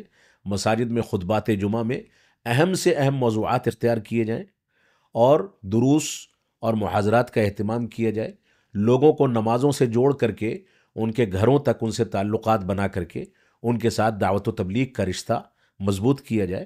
یہ امکانات موجود ہیں اور دعوت و تبلیغ کے لیے یہ امکانات کافی ہیں۔ میں نہیں سمجھتا کہ اس میں مزید کسی صراحت یا کسی توضیح کی ضرورت ہے۔ یعنی ضرورت صرف شاید اسی کی ہے کہ خالص اسلام کی دعوت ہو تو کوئی دشواری نہیں، یقینی بات ظاہر ہے، سی بات ہے کہ یقینی بات ہے۔ میں آپ کو چند مثالیں یہاں پر دے دوں، اگرچہ یہ مثالیں دینے کا یہ موقع نہیں ہے۔ مثال یہ ہے کہ ہمارا ایک مزاج بن گیا ہے، یا بحیثیت مسلمان قوم کے، مسلمانوں کے ایک بڑے طبقے کا، سب کو میں نہیں کہوں گا لیکن ایک بڑے طبقے کا، یا آپ یہ کہہ سکتے ہیں کہ کچھ لوگوں کا یہ مزاج بن گیا ہے کہ وہ بات چیت نہیں کرنا چاہتے، بات چیت نہیں کرنا چاہتے۔ آپ بات چیت کا، ڈائلاگ کا، گفتگو کرنے کا ماحول اگر بنائیں گے تو گفتگو آپ جس سے کریں گے، چاہے اس کا تعلق کسی بھی مذہب یا کسی بھی مسلک سے ہو، جی اگر گفتگو کرنے کے اسلوب سے آپ اس کے ساتھ بیٹھتے ہیں، اس سے تعلقات ہموار کرتے ہیں اور اس کے سامنے اپنی باتیں رکھ کر کے اس سے تبادلے خیال کرتے ہیں، تو یہ انفرادی دعوت کا ایک بنیادی پہلو ہے اور اس کے ذریعے ہم اپنی بات اس سے تسلیم کرا سکتے ہیں۔ میں نے تو یہاں تک تجربات کیے ہیں کہ ایسے افراد جن کے بارے میں یہ شہرہ ہے، یہ تشہیر ہے کہ وہ مسلمانوں کو دیکھنا نہیں چاہتے، مسلمانوں سے عداوت کرنا چاہتے ہیں، ان کے سامنے بھی اگر آپ خوش اخلاقی سے جا کر کے اسلام کے بارے میں یا اپنے مسائل کے بارے میں کچھ گفتگو کریں گے تو وہ سننے پر مجبور ہیں۔ مسئلہ یہ ہے کہ ہم نے ڈائلاگ کے اور گفتگو کرنے کے دروازے کو بند کر رکھا ہے۔ سب نے نہیں کیا لیکن کچھ لوگ ایسے ہیں۔ جی لہذا مسلمانوں کو جس ماحول میں ہم ہندوستان میں زندگی گزار رہے ہیں، جس ماحول میں ہمیں ہر مسلک اور ہر مذہب کے آدمی سے سامنا کرنا ہے، اس ماحول کی رعایت کرتے ہوئے ہمیں لوگوں سے بات چیت کرنے اور گفتگو کرنے اور ڈائلاگ کرنے کے راستے کو کھولنا چاہیے اور قانون کے دائرے میں رہتے ہوئے گفتگو کرنی چاہیے۔ یہ گفتگو جب کی جائے گی تو انشاءاللہ ہمارے راستے ہموار ہوں گے، مشکلات یقیناً آئیں گی جو فطری ہیں، اور مشکلات پر وتواصوا بالصبر جو سورۃ العصر کا تذکرہ کیا گیا، ہمیں صبر و تحمل سے کام لینا چاہیے۔ اللہ رب العالمین راستے کھولنے والا ہے۔ میں ایک سوال یہاں پر کروں گا کہ ہندوستان کا ماحول یا دنیا کے کسی بھی خطے کا ماحول جو آج کے تناظر میں ہمارے بعض لوگ جس کا شکوہ کرتے ہیں یا پیش کرتے ہیں، کیا اس ماحول کو رسول اکرم صلی اللہ علیہ وسلم کے یا صحابہ کرام کے دور سے موازنہ کر کے دیکھا جا سکتا ہے؟ کیا اس دور میں مشکلات اس سے کم تھیں یا اس سے زیادہ تھیں؟ اگر ہم سیرت رسول کا مطالعہ کرتے ہیں، صحابہ کرام کے دور کا مطالعہ کرتے ہیں، تو ان لوگوں نے تو جتنی مشکلات برداشت کی ہیں اس دعوت و تبلیغ کے میدان میں، ہم تو اس کے بارے میں تصور بھی نہیں کر سکتے۔ صحیح، اس کا 1% بھی ہم اس کا سامنا نہیں کر رہے ہیں۔ وہ لوگ اتنے بڑے پیمانے پر صبر و تحمل کر کے دعوت دے کر کے گئے، جی اسی صبر و تحمل اور اسی استقامت کا نتیجہ ہے کہ آج ہم اس اسٹوڈیو میں بیٹھے ہوئے ہیں۔ جی اسی صبر و تحمل اور اسی استقامت کا نتیجہ ہے کہ آج ہم کو یہ موقع ملا ہے کہ ہم متحدہ عرب امارات میں یہاں بیٹھ کر کے گفتگو کر رہے ہیں۔ صحیح، اسی کا نتیجہ ہے کہ ہم قال اللہ اور قال رسول کی صدائیں لوگوں کے سامنے پہنچا پاتے ہیں۔ لہذا میں نہیں سمجھتا کہ موجودہ حالات اس حالات کے بالمقابل مشکل ہیں۔ وہ حالات مزید مشکل تھے، اور ان مشکل حالات میں، ان خراب ترین حالات میں، اس مشکل ترین دور میں ہمارے اسلاف نے جو اسالیب اختیار کیے تھے، آج اس کا عشر عشیر بھی مسلمان اختیار کر لے گا تو کامیاب ہو جائے گا۔ صحیح، لہذا ہمیں جب کوئی مشکل آتی ہے تو یہ سوچنا چاہیے وما اصابکم من مصیبت فبما کسبت ایدیکم ویعفو عن کثیر۔ یہ آیت کریمہ ہمارے لیے موجودہ دور میں ایک بنیادی پیغام دیتی ہے کہ ہمیں جو بھی مشکلات لاحق ہوتی ہیں، جی یہ ہمارے اپنے کرتوتوں اور غلط کاریوں کا نتیجہ ہے۔ لہذا مسلمان مشکلات کا سامنا کرتے ہوئے اگر اپنی گریبان میں جھانکنے کا فن سیکھ لے جی اور اپنی اصلاح کر لے تو مشکلات کے اسباب کو ختم کرنے کی وجہ سے وہ بذات خود مشکلات کو دور کر سکتا ہے۔ لہذا حالات کا اتار چڑھاؤ، حالات کا کبھی مشکل ہونا کبھی آسان ہونا، یہ دنیا کی تاریخ ہے، دنیا کا دستور ہے۔ اس کی وجہ سے اسلامی دعوت کا مشن نہ کبھی رکا ہے اور نہ قیامت تک رکے گا۔ بنیاد یہ ہے کہ اگر ہم کو مشکلات کا سامنا کرنا پڑتا ہے تو ہم کو اپنے عمل پر نظر ثانی کر کے اپنی اصلاح کی کوشش کرنی چاہیے، اصلاح کی فکر کرنی چاہیے، تاکہ ہم اس کے ذریعے اللہ سے قریب ہو سکیں، اللہ کی رضامندی کو اختیار کر سکیں، اور اللہ جتنا ہم سے راضی ہوگا ہمارے لیے اتنی آسانیاں پیدا ہوں گی۔ ان تنصر اللہ ینصرکم ویثبت اقدامکم۔ صحیح، جزاک اللہ خیر۔ بالکل درست فرمایا آپ نے، یعنی خاص طور پر یعنی آپ نے جو مثال دی فجر کی نماز کے لیے حاضر ہونا، یعنی پورے ہندوستان کے کسی بھی علاقے میں کوئی دشواری کوئی مشکل نہیں، جی نہ تو کوئی رکاوٹ ہے اس پر۔ جی جی جی حالانکہ بعض یعنی ممالک ایسے ہیں جہاں پر نماز فجر کے لیے حاضر ہونا اس پر پابندیاں بھی ہیں، جی، مشکلات ہیں، مشکلات ہیں، جی، پابندی بھی ہے۔ ہمارا ایسے احوال نہیں ہے جی کہ آدمی نکل سکے جی گھر سے۔ نکل سکے، لیکن الحمدللہ جو ہے امن و امان کا ماحول ہے۔ اللہ کا فضل ہے کہ ایک آدمی تنہا نکلتا ہے گھر سے، جی رات کے اندھیرے میں وہ تہجد پڑھنے جانا چاہے، صلاۃ فجر پڑھنے جانا چاہے، کوئی رکاوٹ نہیں۔ رکاوٹ نہیں۔ لیکن خود مسلمان اپنے فیصلے سے سویا ہوا ہے، جی خود اپنی کوتاہی کے نتیجے میں مسجدوں کو ویران کر رکھا ہے، اور اس کے باوجود یہ سوچتا ہے کہ ہم مظلوم کیوں ہیں۔ یہ تو عجیب و غریب بات ہے۔ صحیح بات۔ خود اللہ رب العالمین نے اس بات کی ضمانت دے رکھی ہے کہ جس نے صلاۃ فجر باجماعت ادا کر لی وہ اللہ کے ذمہ آ گیا، ہے۔ اللہ رب العالمین کی نگرانی میں آ گیا۔ تو مسلمان اس بات پر توجہ دیں۔ یہ رمضان کا بابرکت مہینہ چل رہا ہے، 1446 ہجری سے ہم گزر رہے ہیں۔ رمضان تو مسجدوں کو آباد کر دیتا ہے، صحیح، لیکن عید کا چاند مسجدوں کو جیسے ویران کرتا ہے، وہ بھی ایک افسوسناک پہلو ہے۔ صحیح بات۔ لہٰذا مسلمانوں کو اپنی عملی زندگی پر جی اور عملی زندگی میں بنیادی طور سے سب سے پہلے عقیدہ، سنت کے مقام یعنی قرآن مجید، سنت رسول، عظمت صحابہ، عقائد، اسلامی بنیادیں، اور ان ساری کی ساری بنیادوں پر نظر ثانی کر کے اس کی اصلاح، اور دھیرے دھیرے اپنے عمل کو قرآن و سنت کے مطابق ڈھالنے اور اس کے مطابق زندگی کو گزارنے پر توجہ دینی چاہیے۔ میں نہیں سمجھتا ہوں کہ اگر ایسی توجہ دی گئی تو اس کے بعد کوئی مشکل رہ جائے گی، کیونکہ اللہ کی رضامندی کے بعد ساری مشکلات آسان ہو جاتی ہیں۔ جی، ایک مسئلہ جس کی وضاحت مطلوب ہے خاص طور پر داعی حضرات کے لیے، دعوت کے مقابل میں اجرت طلب کرنا یا اگر کوئی دے رہا ہے اسے تسلیم کرنا، لے لینا، اس کی یعنی اس کے بارے میں کیا کہیں گے، یعنی شریعت کے روشنی دیکھیے، دعوت کے میدان میں اجرت کا جو مسئلہ ہے، میں؟ جی یہ مسئلہ موجودہ دور میں ایک نازک مسئلہ بن چکا ہے۔ جی ہمارے ہندوستان کے تناظر میں میں جی گفتگو کروں گا، میں ظاہر باہر کے تناظر میں ظاہر گفتگو سی نہیں بات ہے، کروں وہی گا، مطلوب ہے۔ وہی مطلوب بھی ہے۔ ہندوستان کے تناظر میں بعض دعات ایسے ہیں جو دعوت و تبلیغ کے لیے باقاعدہ لمبی چوڑی رقموں کی شرط کرتے ہیں۔ جی یہاں تک کہ جماعت میں ایسے افراد بھی موجود ہیں جو مطلب جن کی بنیاد یا جن کے شرائط میں یہاں تک شامل ہے کہ ہمیں فلاں چیزوں کا انتظام کیا جائے، اس انداز کے سفر کا انتظام کیا جائے، اس انداز کی رہائش کا انتظام کیا جائے، اس انداز کے کھانے پینے کا انتظام کیا جائے، اور ان کے انتظامات میں کوئی کسر رہ جاتی ہے تو وہ ناراض بھی ہو جاتے ہیں۔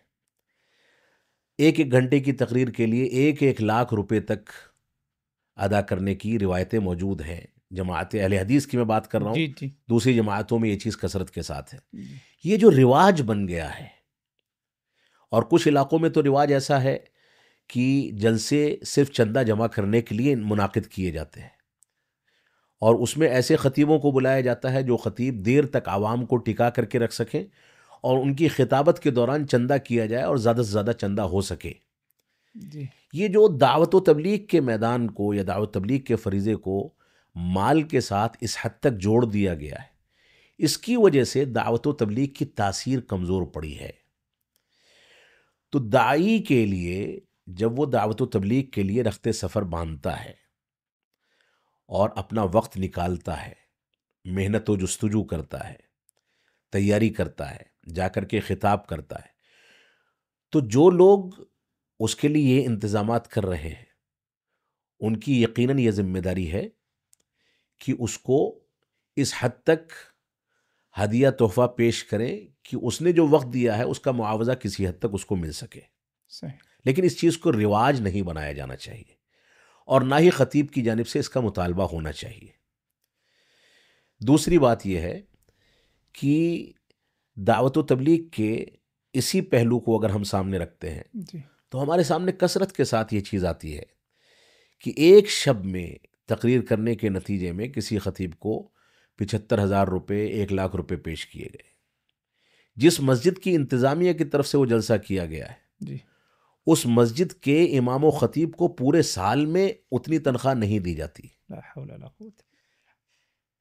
تو انتظامیہ کی بنیادی ذمہ داری ہے کہ جو امام و خطیب پورے سال خطبات کی تیاری کر رہا ہے، پورے سال دروس و محاضرات پیش کر رہا ہے، کوشش کر رہا ہے کہ لوگوں کی صحیح رہنمائی کرے، اس سے فتویٰ پوچھا جاتا ہے، اس کو مسائل اس کے سامنے پیش کیے جاتے ہیں، وہ امام تو کم از کم اتنا مضبوط ہو سکے کہ وہ اپنے آپ کو دعوت تبلیغ کے لیے فارغ کر سکے.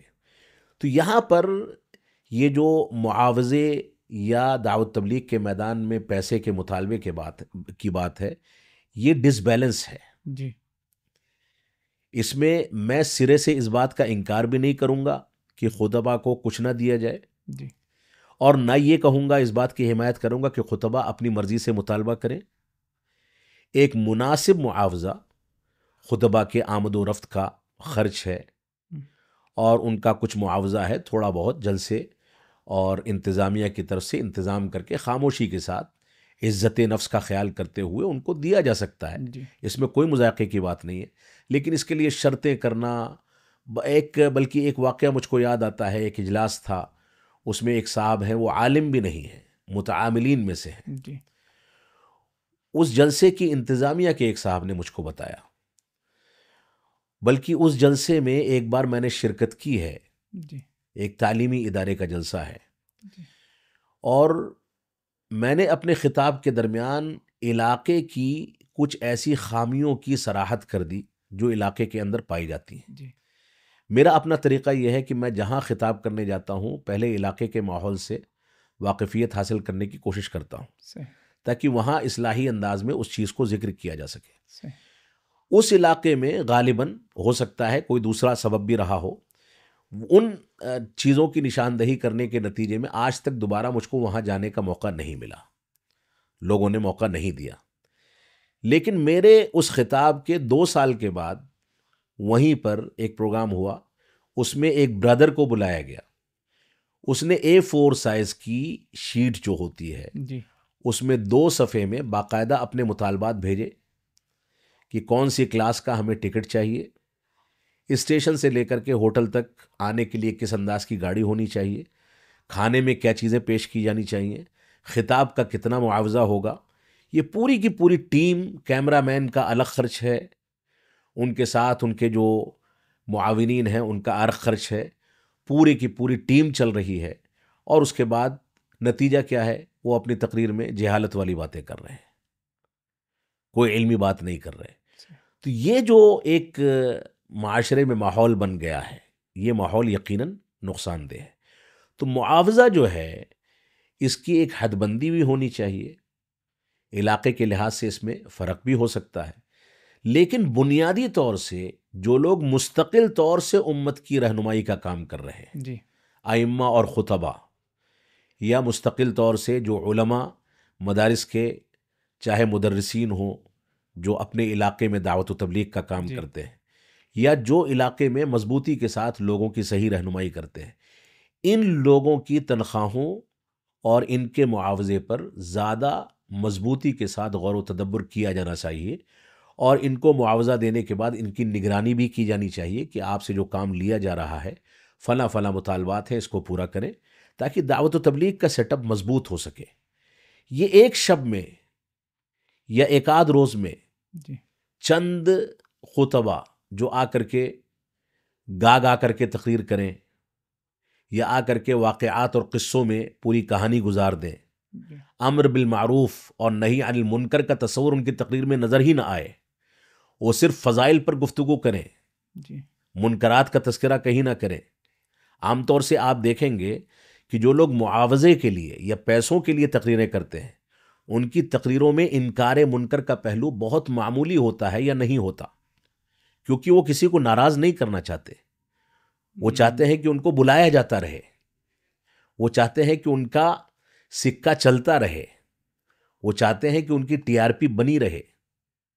اور جو آدمی انکار منکر کا فریضہ انجام دے گا، لوگ اس کو ایک بار سنیں گے، 2 بار سنیں گے، پھر بلانا بند کر دیں گے. سنجیدہ طبقہ، اہل علم کا طبقہ تو اس کو برداشت کرے گا، لیکن عوام عام طور سے اس کو کنارے کر دیتی ہے. یہاں پر انتظامیہ کی ذمہ داری ہے کہ عوام کو ایسے لوگوں کا چسکا دلایا ہی نہ جائے صحیح. جو دعوت و تبلیغ کو غلط طریقے سے استعمال کرتے ہیں. لہٰذا معاوضے کے میں اس کے سلسلے میں یہ کہوں گا کہ افراط و تفریط ہے، اور اس پر نظر ثانی کر کے ہمیں ایک مضبوط نظام قائم کرنا چاہیے، اور پوری جماعت اور جماعت کے تمام بڑوں کی ذمہ داری ہے کہ اس پر غور و تدبر کریں. جی، یعنی ایک اصولی بات سمجھ لینی چاہیے ہر داعی کو کہ وہ خود مطالبہ نہ کرے کہیں پر اجرت کا جو معاملہ ہے. البتہ یہ ہے کہ اگر کہیں سے کچھ اسے حاصل ہو جائے تو اسے کیا ہے تسلیم کر سکتا ہے. اس کی بالکل تسلیم کر سکتا ہے، اس میں کوئی شک نہیں. جو ہدیہ تحفہ ہے وہ تسلیم کرے گا. لیکن دیکھیے، اجرت کا مطالبہ کرنے کے نتیجے میں انتظامیہ کے جن افراد سے اس کی ڈیل ہوتی ہے، جی، یہ جن لوگوں سے وہ مطالبہ کرتا ہے، ان کی نظر میں تو اس کی حیثیت کمزور پڑ جاتی ہے. ظاہر سی بات ہے. کیونکہ وہ ایک طرح سے صرف داعی کی حیثیت سے اب نہیں دیکھا جا رہا، بلکہ وہ مطالبہ کرنے والے شخص کی حیثیت سے دیکھا جا رہا ہے. جی، بلکہ میں نے یہاں تک دیکھا ہے، بلکہ یہ ایک تلخ حقیقت ہے، ہندوستان کے بعض علاقوں میں دیکھا گیا ہے کہ بعض خطبہ کے مختلف علاقوں میں نمائندے موجود ہیں. اگر آپ کو اس خطیب سے موعد لینا ہے یا اس کو اپنے جلسے میں بلانا ہے تو آپ ڈائریکٹ اس سے ڈیل نہیں کر سکتے، بلکہ اس علاقے کے نمائندے سے آپ رابطہ کریں گے، اور علاقے کے نمائندے کا اکاؤنٹ نمبر اور ساری تفاصیل اس کو دی جائیں گی. جب اس میں وہ چیزیں پیش کر دی جائیں گی یا ٹرانسفر کر دی جائیں گی، اس کے بعد خطیب صاحب منظوری دیں گے. اس حد تک مسائل موجود ہیں. خطیب اور داعی ڈائریکٹ اپنے اکاؤنٹ میں اپنے اکاؤنٹ میں پیسہ نہیں لیتا، بلکہ اس کے نمائندے موجود ہیں. اس طرح کے بے شمار واقعات ہیں. بلکہ ایسا واقعہ بھی پیش آ چکا ہے کہ ایک خطیب صاحب نے کہا کہ پوسٹر میں آپ نے نام چھاپ دیا، یہ معاوضہ اس کا تھا، اب میں جلسے میں آؤں یا نہ آؤں اس سے کوئی فرق نہیں پڑتا ہے. تو یہ جو ایک طریقہ بن گیا ہے، پیشہ وری جس کو کہا جا سکتا ہے، جی، یہ طریقہ یقیناً دعوت تبلیغ کے میدان کو ہلکا کرتا ہے. اس کی وجہ سے داعی کی شخصیت مجروح ہوتی ہے. لہٰذا ہمارے دعات کو اپنا وزن برقرار رکھنا چاہیے، اپنی شخصیت کو بھاری بھرکم رکھنا چاہیے، علمی لحاظ سے بھی اور اس ناحیے سے بھی. اللہ رب العالمین ہم کو توفیق عطا فرمائے. آمین. دعوت کا معاملہ کیا صرف یہ منحصر ہے کسی اسٹیج پر کھڑے ہو کر، کیمروں کے سامنے آ کر، یا مسجد کے ممبر پر کھڑے ہو کر دعوت دی جائے؟ کیا اسی پر منحصر ہے؟ یعنی اگر آج ہم جیسے کہتے ہیں کہ دعوت کی بہت زیادہ فضیلت ہے، اہمیت ہے، ہر ایک کو دعوت دینی چاہیے، خیر کی طرف، منکر سے روکنا چاہیے، تو کیا اس کے لیے ضروری ہے کہ اسٹیج پہ کھڑے ہو کر لوگوں کے سامنے پبلک میں آ کر کے کہے؟ کیا معاملہ ہے اس کا؟ دیکھیے، یہاں پر اس سلسلے میں درمیان میں ایک بات آئی تھی، جی، جو انفرادی دعوت اور اجتماعی دعوت کی بات جی تھی. جی، ہم نے ایک تصور بنا لیا ہے کہ دعوت و تبلیغ جو ہے اس کا ایک یہی تصور ہے کہ لوگ جمع ہیں اور ہم خطاب کر رہے ہیں، جی، جبکہ یہ دعوت و تبلیغ کا ایک پہلو ہے. دوسرا پہلو ہمارا آپسی گفتگو کا ہے، انفرادی دعوت کا ہے. تو یہ تو ضروری یقیناً نہیں ہے کہ صرف ممبر و محراب یا اسٹیج ہی کا استعمال کیا جائے. وہ ایک پہلو ہے جی، اور اس کا استعمال بوقت ضرورت کیا جانا چاہیے. لیکن میں یہاں پر اس بات کو کہوں گا کہ رسول اکرم صلی اللہ علیہ وسلم کی زندگی کو اگر آپ دیکھیں گے، مکی دور کے بعد مدنی دور، مکی دور میں آپ کی دعوت کا سلسلہ کیا لوگوں کے اجتماعات کے ذریعے سے تھا؟ کیا اس وقت جمعہ واجب کر دیا گیا تھا؟ کیا اس وقت باقاعدہ لوگ مسجد میں جمع ہوتے تھے، آپ خطاب کرتے تھے؟ مکی دور میں آپ نے انفرادی طور پر لوگوں کو اسلام کی اور توحید کی دعوت دی ہے. جی، انفرادی دعوت کا کیا فائدہ ہے؟ جی، انفرادی دعوت کے ذریعے انسان جو میدان تیار کرتا ہے، جی، جو اعتماد حاصل کرتا ہے عوام کا، اس کے بعد اس کو صرف ایک اطلاع دینی ہے کہ میں آج فلاں مسجد میں درس کے لیے حاضر ہو رہا ہوں، یا فلاں شخصیت فلاں مسجد میں درس کے لیے حاضر ہو رہی ہے۔ انفرادی دعوت کے ذریعے سے جو محنت کی گئی ہے اور جو لوگ اس کے دعوت سے جڑے ہیں وہ فوراً بھاگ کر کے اجتماعی دعوت میں وہاں شریک ہونے کو تیار ہو جائیں گے۔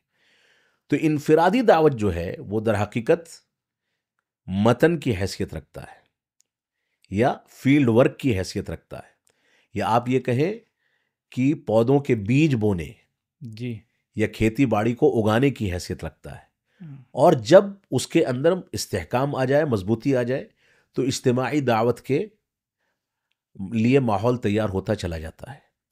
لہٰذا صرف انفرادی دعوت کو صرف اجتماعی دعوت کا اہتمام کرنا اور انفرادی دعوت کو کنارے کر دینا، اس سے بیلنس بگڑتا ہے۔ صحیح۔ لہٰذا ہماری یہ ذمہ داری ہے کہ ہم صرف اس بات پر توجہ نہ دیں کہ ہم کو خطبات جمعہ ہی پیش کرنے ہیں، یہ جلسوں ہی سے صرف خطاب کرنا ہے، بلکہ ہماری یہ بھی ذمہ داری ہونی چاہیے کہ جس علاقے میں ہم جا رہے ہیں، جلسے کے پہلے جلسے کے بعد تھوڑا سا وقت نکال کر کے عوام سے ملاقاتیں، عوام کے ساتھ بیٹھنے کا ایک ماحول تیار کیا جائے، ان کے سوالات سنے جائیں۔ بلکہ میری ایک رائے یہ بھی ہے کہ علماء کو جلسوں میں بھی زیادہ علماء بلانے کے بجائے جی انتظامیہ کو اہتمام یہ کرنا چاہیے کہ اگر 4 خطیب ہیں تو 4 کے بجائے گھٹا کر کے 2 خطیب کر دیے جائیں، اور دونوں خطبہ کے خطاب کے بعد 15 منٹ کا سوال و جواب کا وقفہ رکھا جائے، تاکہ ہمارا تعلق عوام سے مضبوط ہو سکے، مستحکم ہو سکے۔ تو اصل میں بنیادی طور سے یہ دونوں کے دونوں اسالیب اختیار کر کے ہم چلیں گے تو انشاءاللہ ایک بہتر نتیجہ نکل کر کے سامنے آئے گا۔ جی انشاءاللہ۔ اس مسئلے کو میں نے اس لیے چھیڑا، یعنی اس کی جو ایک وجہ پائی جاتی ہے خاص طور پر بر صغیر ہندوستان کے ماحول میں، جنہیں ہم متعالم یا دوسری اصطلاح میں برادر کہا جاتا ہے، اب اگر ان کو روکا جائے، نصیحت کی جائے، تو بعض ان کی حمایتی یا وہ خود کہتے ہیں بھائی ہم تو دعوت کا کام کر رہے ہیں، اس لیے کیا ہے ہم جو ہے ایک اسٹیج یا ممبر پر یا کسی عوام کے سامنے، حالانکہ اگر وہ دعوت کا کام کرنا چاہیں تو یعنی انکار منکر اور امر المعروف انفرادی طور پر بھی کیا ہے کیا جا سکتا ہے۔ جو نقصانات ادھر پائے جا رہے ہیں وہ نقصانات نہیں پائے جائیں گے ایسی حالت میں، اس لیے کیا ہے اس مسئلے کی جو ہے میں نے وضاحت طلب کی۔ جی، یہ مسئلہ اصل میں موجودہ دور میں جو متعاملین کا مسئلہ ہے یا غیر علماء واعظین کا مسئلہ ہے، یہ مسئلہ بہت زیادہ حساس مسئلہ بن گیا ہے۔ جس آدمی کے پاس کیمرے کی ریکارڈنگ کا فن ہے، جی وہ تھوڑا بہت ایڈیٹنگ کر لیتا ہے، اس نے ایک اسٹوڈیو بنا لیا، ایک مہنگا کیمرہ رکھ لیا، جی چند افراد کو جمع کر کے سوالات تیار کرا لیے، اس کا جواب دے دیا، اس کی ریکارڈنگ اس نے نشر کر دی۔ ہم دیکھتے یہ ہیں کہ جو غیر علماء واعظین جو ہیں، اگر وہ علمی بنیادوں پر کام نہیں کر رہے ہیں جی تو عام طور سے وہ بڑی بڑی غلطیاں کرتے ہیں۔ جی لہٰذا یہ موجودہ دور کے، بلکہ میں یہ کہوں گا کہ غیر علماء واعظین یا متعاملین کا جو مسئلہ یا ان کو ترجیح دینے کا مسئلہ ہے، یہ علم کے میدان کے لیے اس دور کا ایک بڑا فتنہ ہے، صحیح۔ کیونکہ اس کی وجہ سے جہالت پھیل رہی ہے، اور یہ ایک ایسی چیز نہیں ہے جو نئے دور میں وجود میں آئی ہے، اس کا تصور ماضی میں بھی پایا جاتا تھا۔ خود رسول اکرم صلی اللہ علیہ وسلم نے فرمایا ہے کہ فَسُئِلُوا فَأَفْتَوْا بِغَيْرِ عِلْمٍ فَضَلُّوا وَأَضَلُّوا، کہ علماء اٹھا لیے جائیں گے تو لوگ جاہلوں سے سوال کریں گے اور وہ بغیر علم کے جواب دیں گے اور خود بھی گمراہ ہوں گے اور لوگوں کو بھی گمراہ کریں گے۔ جی اور وہ معطا امام مالک کی جو روایت ہے، جس میں امام مالک کہتے ہیں کہ یہ روایت کی اصل اس کی بنیاد یہ ہے کہ مدینہ میں 100 سے یا 100 کے قریب کچھ لوگ تھے جی جنہوں نے کتابوں سے علم حاصل کر لیا تھا اور لوگ ان پر اعتماد کرتے تھے، لیکن علماء ان سے دوری اختیار کرنے کی تلقین کرتے تھے، ان سے علم نہیں لیا جا سکتا تھا، ان کو قابل اعتماد نہیں سمجھا جاتا تھا۔ امام مالک کہتے ہیں اس وجہ سے کیونکہ انہوں نے کتابوں سے علم حاصل کر لیا تھا، علماء کی صحبت میں بیٹھ کر کے علم حاصل نہیں کیا تھا۔ حیدرآباد کی زبان میں انہی برادرز کو کتابچے کہا جاتا ہے، یعنی یہ صرف آج بھی اچھا یہ صرف کتابوں سے مطالعہ کر کے علم حاصل کر کے یہ سمجھتے ہیں کہ ہم نے علم یقین حاصل کر لیا ہے، علماء سے اس کے بارے میں کوئی استفسار نہیں کریں گے، علماء کی صحبت میں نہیں بیٹھیں گے، بلکہ متعاملین کی ایک بہت بڑی خرابی یہ بھی اب پیدا ہونے لگی ہے کہ جب وہ یہ دیکھتے ہیں کہ ہمارے حلقے اثر میں اضافہ ہو گیا، لوگ ہمارے ساتھ بیٹھنے لگے، تب وہ علماء سے ڈرانے بھی لگتے ہیں کہ تم فلاں کے پاس مت جانا، کیونکہ وہ جانتے ہیں کہ اگر لوگوں کو علماء کے دروس کی لذت مل جائے گی تو ہماری مجلسیں خالی ہو جائیں گی۔ تو یہ اصل میں موجودہ دور میں ایک بہت بڑا مسئلہ ہے جس پر علماء کو سنجیدگی کے ساتھ سوچنا چاہیے۔ بعض علماء کبھی کبھار ان لوگوں کے ساتھ سستی یا نرمی کا پہلو اختیار کر لیتے ہیں یا ان کی تائید کر دیتے ہیں، اس کا نتیجہ کبھی کبھار بہت خراب ہوتا ہے، لہٰذا اس پر سنجیدہ غور و تدبر کیا جانا چاہیے۔ جزاک اللہ خیر۔ ظاہر سی بات ہے کہ علماء حق بھی ہیں اور علماء سو بھی پائے جاتے ہیں، اور اسی طرح دعات کا بھی معاملہ ہے۔ دعات حق ہیں، حق کی طرف دعوت دینے والے ہیں، اور کچھ دعات ہیں جو کہ فتنہ اور گمراہی کی طرف دعوت دیتے ہیں۔ یعنی ہم لوگوں کو آگاہ کیسے کریں اس قسم کی دعات سے یا اس قسم کے علماء سے جو علماء سو ہیں، دعات فتنہ ہیں، اس کے بارے میں کیا کہیں گے؟ یعنی آگاہی کس طرح کی جائے؟ دیکھیے، معیار تو ہمارا وہی قرآن و سنت اور منہج صحابہ ہے، جی، فہم صحابہ ہے۔ ہم اسی پر علماء کو پرکھتے ہیں اور اسی کے مطابق ان کے بارے میں کوئی فیصلہ کیا جاتا ہے۔ علماء سو میں بھی کئی کیفیت اور کئی انداز کے علماء ہو سکتے ہیں۔ علماء سو میں ایک علماء کا طبقہ وہ ہو سکتا ہے جو قرآن و سنت کو غلط طریقے پر سمجھتا ہے لیکن اس کی دعوت نہیں دیتا، اس کی دعوت و تبلیغ نہیں کرتا۔ ایک طبقہ وہ ہو سکتا ہے جو قرآن و سنت کو غلط طریقے پر سمجھتا ہے اور اس کی دعوت و تبلیغ کرتا ہے۔ ایک تیسرا طبقہ وہ ہو سکتا ہے جو قرآن و سنت کو غلط طریقے پر سمجھتا ہے، اس کی دعوت و تبلیغ کرتا ہے، لیکن اس کو تنبیہ کی جاتی ہے تو رجوع کرتا ہے۔ جی، تو علماء کے یا علماء سو کے مختلف طبقات کو سامنے رکھتے ہوئے ہمیں اس بارے میں فیصلہ کرنا چاہیے کہ ہم کس کے بارے میں کیا فیصلہ کریں۔ جی، لیکن علماء حق کو پہچاننے یا علماء سو سے تنبیہ کرنے یا ان کو پہچاننے کے بارے میں ہمارے ہاں ایک ہی معیار ہے، وہ معیار ہے قرآن و سنت کو سلف صالحین کے فہم پر سمجھنا۔ جو شخص سلف صالحین کے فہم پر قرآن و سنت کو پیش کرتا ہے، میں سمجھتا ہوں کہ وہ علماء حق میں شامل ہے۔ علامہ ابن قیم رحمۃ اللہ علیہ کا غالباً ایک فرمان ہے، جیسا کہ مجھ کو یاد پڑتا ہے، وہ فرماتے ہیں کہ منحرفین جو ہیں یقولون بالکتاب والسنہ، وہ قرآن و سنت کی بات کرتے ہیں لیکن فہم سلف صالحین کی بات نہیں کرتے۔ یہ انحراف کی ایک علامت ہے، ایک قبر پرست ہے، ایک رافضی ہے، ایک صحابہ اکرام کو کافر قرار دینے والا ہے، قرآن مجید کو ناقص یا تحریف شدہ کتاب کہنے والا ہے۔ وہ بھی جب گفتگو کرتا ہے تو یہی کہتا ہے کہ قرآن میں ایسا ہے اور حدیث میں ایسا ہے۔ تو قرآن و حدیث تو سب کے لیے ہتھیار ہے، لیکن ہمارے لیے معیار کیا ہے؟ ہمارے لیے معیار قرآن و حدیث کو فہم سلف صالحین پر سمجھنا ہے۔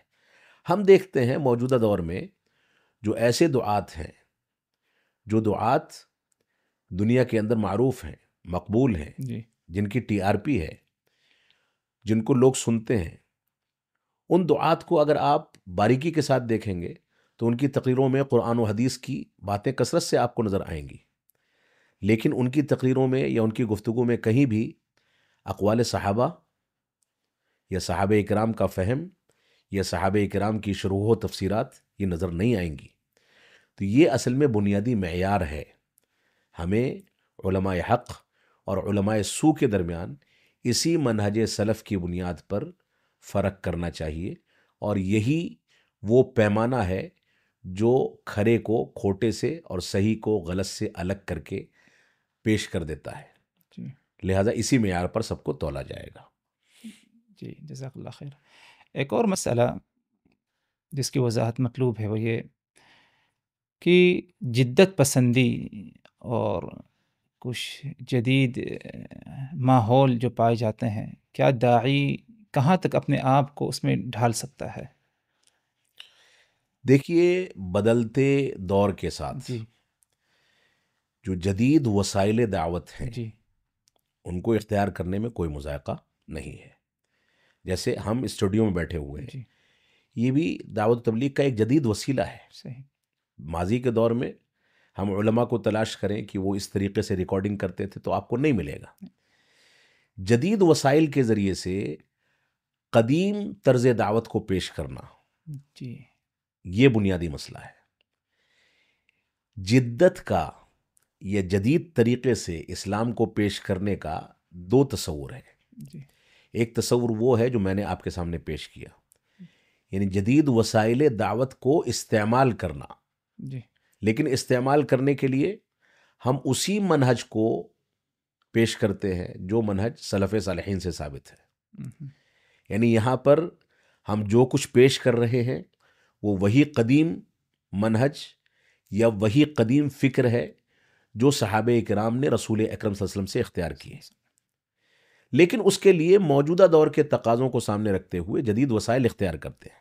ہم، تو جدید وسائل میں اسراف و تبذیر سے، فضول خرچی سے اور ایسے ہی پیسے کو اڑانے اور برباد کرنے سے بچتے ہوئے انسان جدید وسائل کو استعمال کرے، اس میں کوئی مذائقے کی بات نہیں ہے. جی اب ایک دوسرا تصور ہے، وہ اسلام کی جدت کا تصور ہے، جو در حقیقت عقلانیوں کی فکر ہے، اخوانیوں کی فکر ہے کہ اسلام کو موجودہ دور کے طریقے پر پیش کیا جائے، ہم، اسلام کے اندر جدت پیش کی جائے.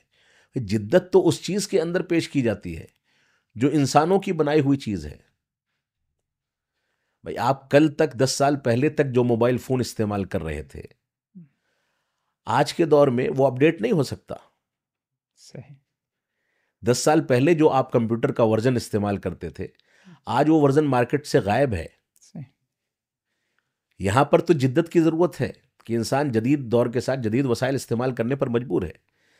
لیکن اسلام جو کہ قانون فطرت ہے جی اور جو اللہ رب العالمین کی جانب سے نازل کردہ ہے، اگر اس میں انسان یہ اعتقاد رکھتا ہے کہ اس کو جدت کی ضرورت ہے، تو گویا وہ یہ اتہام لگا رہا ہے کہ یہ اللہ رب العالمین کا نازل کردہ نہیں ہے بلکہ انسان کا بنایا ہوا ہے.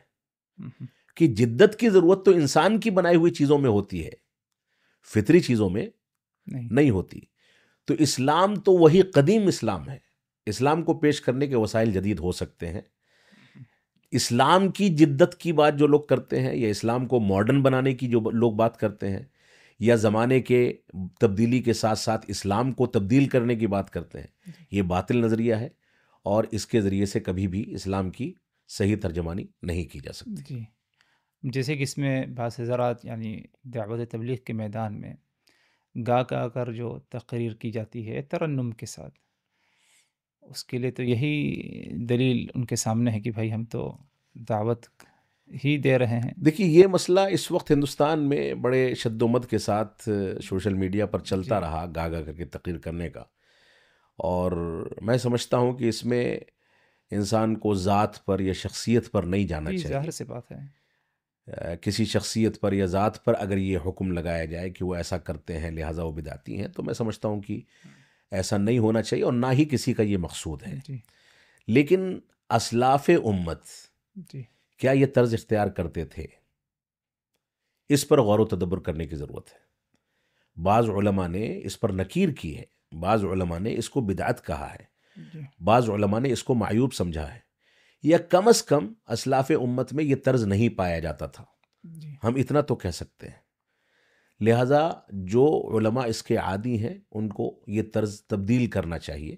علامہ البانی رحمۃ اللہ علیہ ہیں، یہ اس سے پہلے غالباً ابن رجب حنبلی ہیں، اور خود شیخ الاسلام علامہ ابن تیمیہ رحمۃ اللہ علیہ کے بعض اقوال اس پر موجود ہیں، جن لوگوں نے اس طرز کو اسلاف امت کے طرز کے سے ہٹا ہوا طرز سمجھا ہے.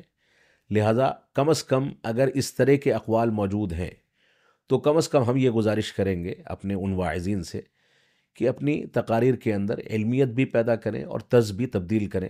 ظاہر سی بات ہے کہ انسان کو عذاب قبر سے ڈرانا ہے، جہنم کے عذاب کی ہولناکی ذکر کرنی ہے، جی تو وہ چیزیں اگر گا گا کر کے انسان بیان کرے گا تو وہ تصور تو پیدا ہی نہیں ہو سکتا. نہیں ہو سکتا.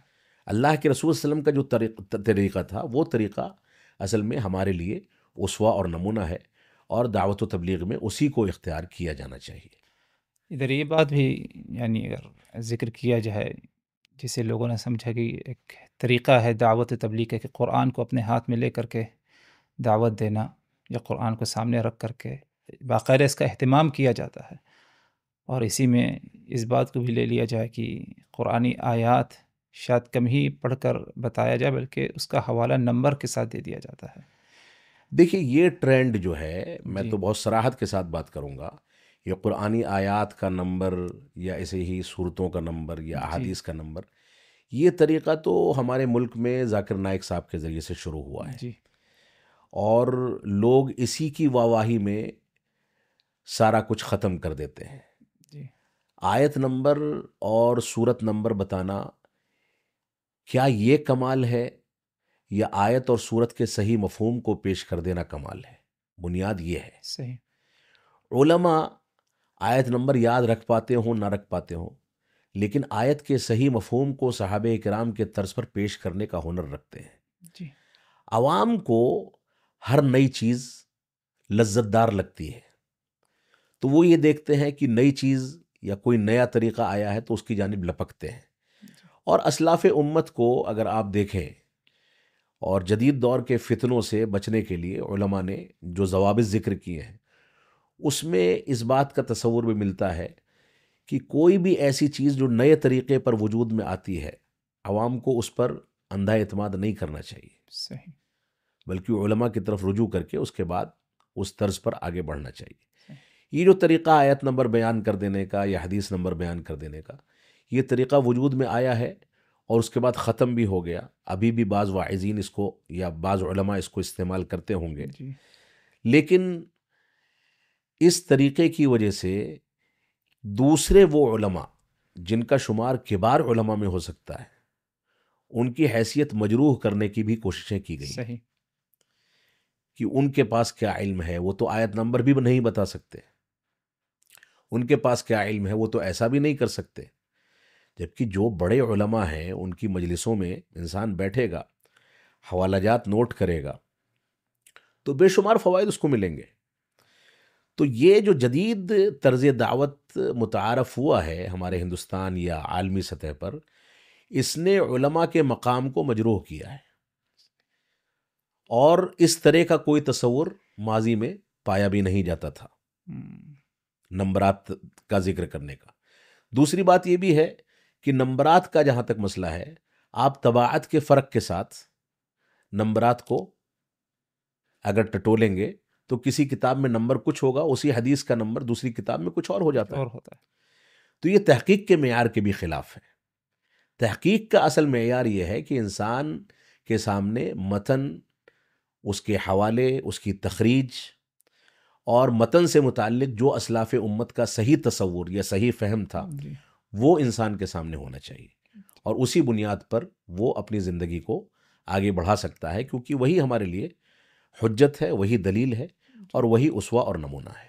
اس کا ایک بہت غلط تأثر بھی گیا لوگوں میں، یعنی جو آیت نمبر بتاتے سمجھتے ہیں یہ حافظ قرآن ہیں اور حدیث اسے یاد ہیں، حالانکہ شاید اگر غور کیا جائے تو قرآنی آیات بھی شاید برابر پڑھنے کا ڈھنگ بھی برابر شاید نہ پایا جائے۔ بالکل، یہ بھی ایک مسئلہ ہے کہ یہ عجیب ایک تصور ہے عوام کا کہ ایک چیز ہوتی ہے، ہم نے دیکھا ہے کہ ایک چیز ہے جو شہرت اختیار کر لیتی ہے، جی اس کے بعد لاکھوں خامیاں عوام نظر انداز کرتی ہے۔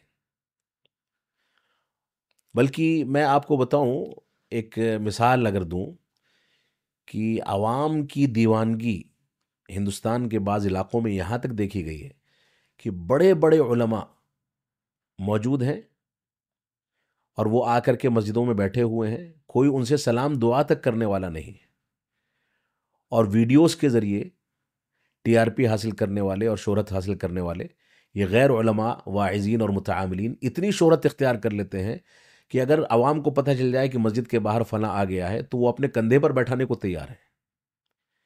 اس کے نتیجے میں ناقدری علماء کی بڑھی ہے، صحیح۔ بلکہ اب سے غالباً 20-25 سال پہلے کی بات ہے، میں نام نہیں لینا چاہوں گا، ایک بہت معروف خطیب ہیں، ان کو ان کی دیوانگی عوام میں ابتدا سے اب تک موجود ہے، اور خاص کر کے جاہل عوام میں. جی اور جماعت کے ایک بہت بڑے عالم دین تھے، جامعہ سلفیہ کے استاد تھے، ڈاکٹر مقتدی حسن ازہری رحمۃ اللہ علیہ. رحمہ اللہ. ایک اجلاس میں، ایک کانفرنس میں وہ خطاب کر رہے تھے، اور اسی بیچ میں وہ خطیب جلسے گاہ میں داخل ہوتا ہے. عوام نے ڈاکٹر صاحب کو اسٹیج سے نیچے اتار دیا اور اس کو لا کر کے اسٹیج پر کھڑا کر دیا.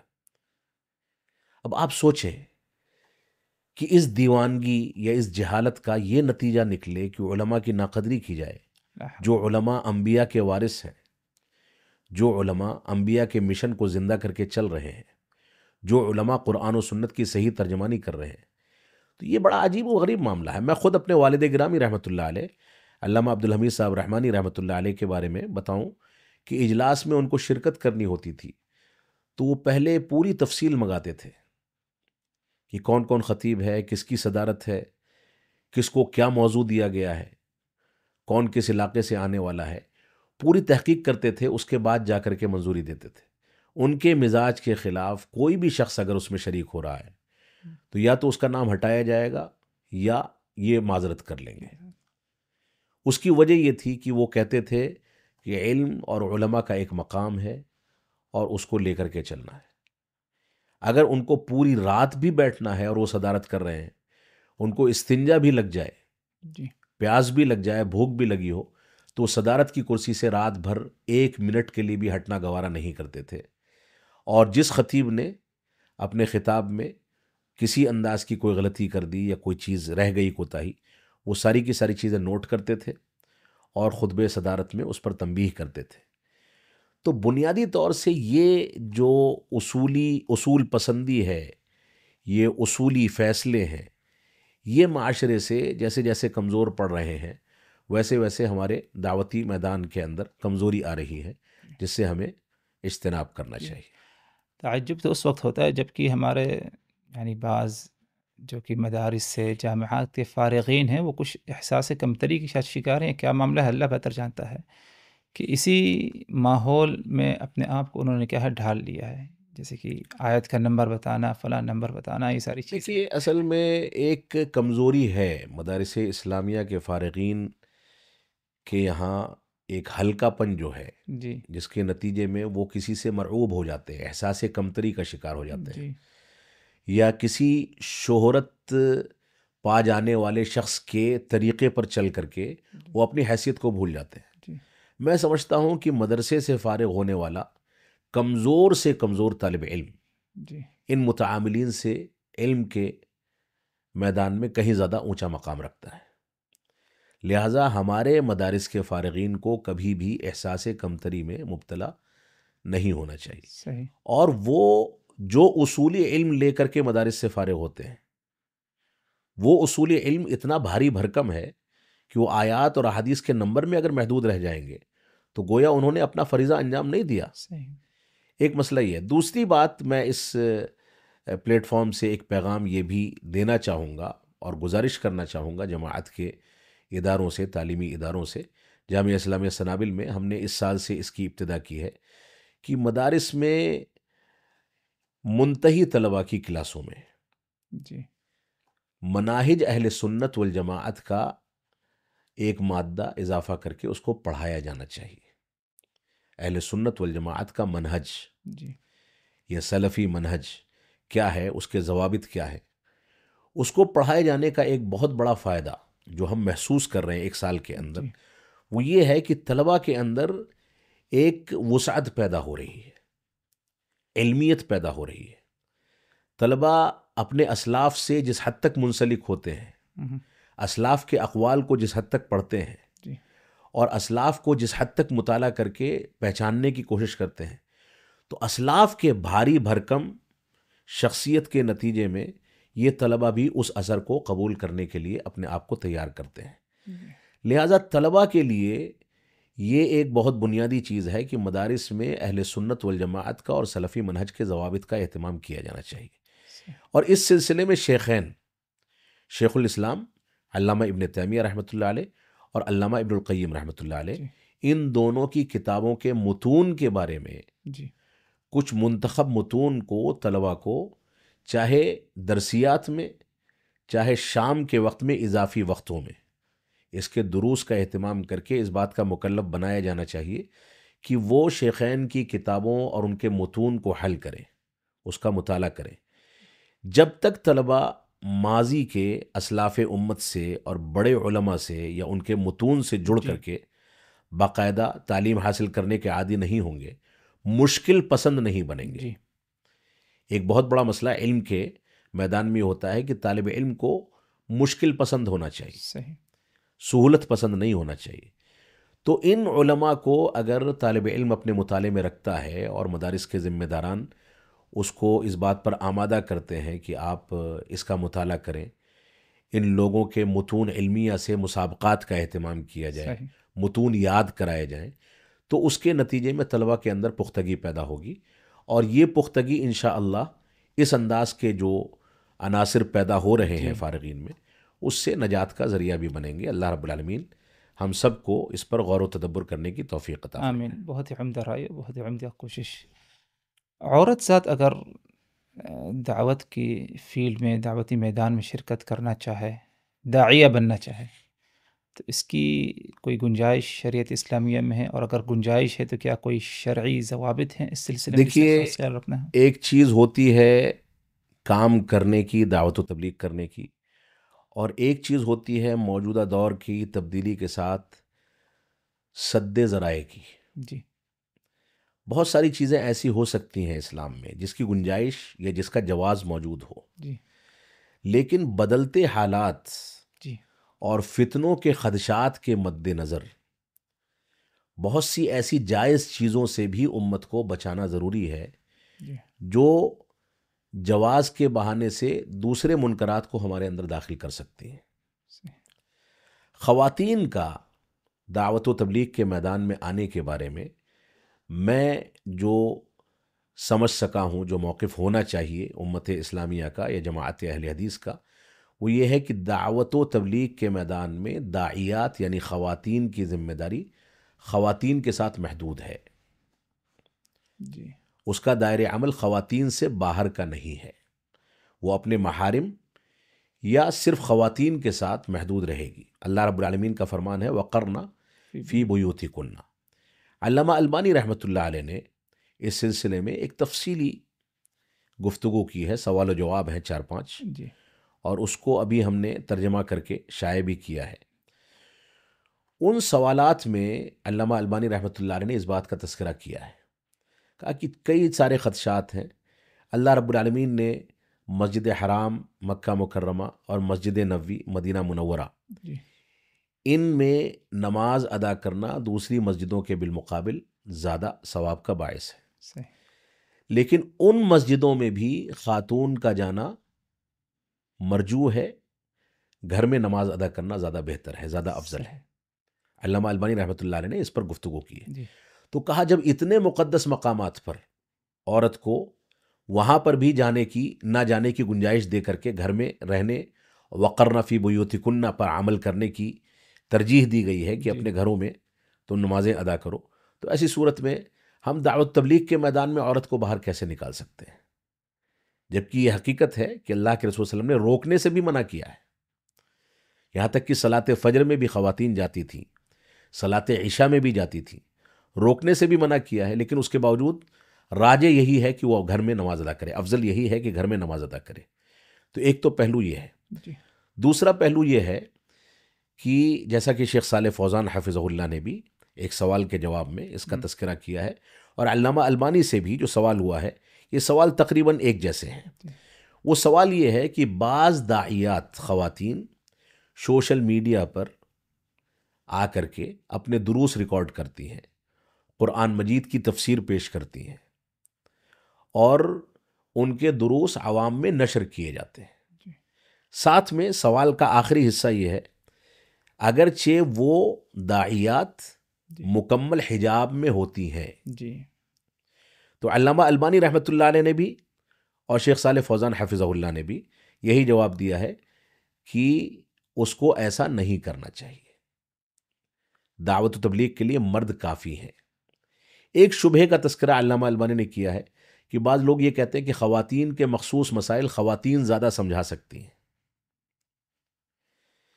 علامہ البانی فرماتے ہیں کہ تجربہ یہ ہے کہ خواتین کے مخصوص مسائل بھی مرد ہی زیادہ سمجھا سکتے ہیں، اس میں بھی خواتین کو اتنی پختگی نہیں ہے کہ وہ خواتین کو صحیح تعبیر پیش کر سکیں۔ لیکن اس بات کی گنجائش موجود ہے کہ خواتین اپنے گھروں میں یا ایسے ہی اپنے مقامات پر اگر بیٹھی ہیں تو اپنے گھروں میں کچھ خواتین کو جمع کر کے وہ کچھ وعظ و نصیحت کر دیں، اور وعظ و نصیحت کر کے ان کے درمیان دعوت و تبلیغ کریں۔ لیکن خواتین کا باقاعدہ مسجدوں میں اجتماع ہو یا ہال بک کیے جائیں اس میں اجتماع ہو یا گھروں سے نکل کر کے کسی باہر کے مقام پر اجتماع کریں، اس کی گنجائش موجود نہیں ہے، بلکہ علامہ البانی رحمۃ اللہ علیہ نے مسجدوں میں بلا ضرورت اور بلا مجبوری کے خواتین کے اجتماع کو بدعت کہا ہے۔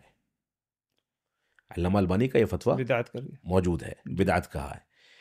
تیسرا مسئلہ، تیسرا پہلو اس سلسلے میں یہ ہے کہ اللہ رب العالمین کا فرمان ہے فَلَا تَخْضَعْنَ بِالْقَوْلِ فَيَطْمَعَ الَّذِي فِي قَلْبِهِ مَرَضٌ۔ یہ ایک مسئلہ ہے۔ جی اس مسئلے پر علامہ البانی نے بھی گفتگو کی ہے اور شیخ صالح فوزان نے بھی اپنے جواب میں۔ جی یہاں پر یہ سوال کیا گیا کہ فَلَا تَخْضَعْنَ بِالْقَوْلِ، یہ جو آیت کریمہ ہے اس میں اس سے استدلال کر کے بعض لوگوں نے یہ کہا ہے کہ عورت کی آواز کا پردہ ہے۔ جی علامہ البانی رحمۃ اللہ علیہ اور شیخ صالح فوزان دونوں یہی جواب دیتے ہیں کہ اگرچہ اس مسئلے میں اختلاف ہے اور یہ بات رکھی جا سکتی ہے کہ عورت کی آواز کا پردہ ہے یا نہیں ہے، اس میں اختلاف کی گنجائش ہو سکتی ہے، اور صحیح بات یہی ہے، میں سمجھتا ہوں کہ عورت کی آواز کا پردہ نہیں ہے، لیکن عورت کی آواز کے لیے مستقل احکامات جی اور مستقل آداب کا تذکرہ کیا گیا ہے۔ صحیح۔ فَلَا تَخْضَعْنَ بِالْقَوْلِ فَيَطْمَعَ الَّذِي فِي قَلْبِهِ مَرَضٌ وَقُلْنَ قَوْلًا مَعْرُوفًا۔ یہاں اللہ رب العالمین نے خواتین کو آواز کے بارے میں حدود کا تذکرہ کر کے پابند کر دیا ہے، لہذا عورت کی آواز کا اگرچہ پردہ نہیں ہے، لیکن عورت کی آواز اگر اجنبی مرد تک جاتی ہے جی تو اس کے لیے مستقل احکامات ہیں، مستقل آداب ہیں۔ صحیح۔ وہ عام فطری آواز میں گفتگو نہیں کرے گی، ورنہ فَيَطْمَعَ الَّذِي فِي قَلْبِهِ مرض، کہ جس کے دل میں کوئی بیماری ہے تو وہ للچا سکتا ہے جی اور فتنہ پیدا ہو سکتا ہے۔ ایک مسئلہ یہ ہے، اور ایسے ہی بعض علماء کے اقوال کو علامہ البانی رحمۃ اللہ نے ذکر کیا ہے، جس میں غالباً ابن عقیل حنبلی رحمۃ اللہ علیہ ہیں۔ جی وہ یہ کہتے ہیں، جس میں انہوں نے یہ ذکر کیا ہے کہ بلا ضرورت کے اجنبی مرد کے لیے خاتون کی آواز سننا مکروہ ہے۔ امام احمد بن حنبل رحمۃ اللہ علیہ کا بھی ایک فتویٰ ہے، جی وہ فرماتے ہیں کہ اگر عورت کو رات کے وقت میں تہجد ادا کرنی ہے جی اور اس میں تلاوت کرنی ہے تو اس کی ذمہ داری ہے کہ تلاوت بھی آہستہ آواز سے کرے، کیونکہ اس کی آواز کی وجہ سے کہیں غلط فہمی پیدا ہو سکتی ہے۔ صحیح۔ ایک مسئلہ یہ ہے۔ دوسرا معروف جو مسائل ہیں کہ عورت کو نماز میں اگر لقمہ دینا ہے تو وہ سبحان اللہ کہنے کے بجائے تالی بجائے گی۔ صحیح۔ ایسے ہی حج بیت اللہ کے لیے یا عمرہ کرنے کے لیے جب وہ احرام پہن لیتی ہے، نیت کر لیتی ہے، اس کے بعد تلبیہ وہ آہستہ آواز میں پڑھے گی۔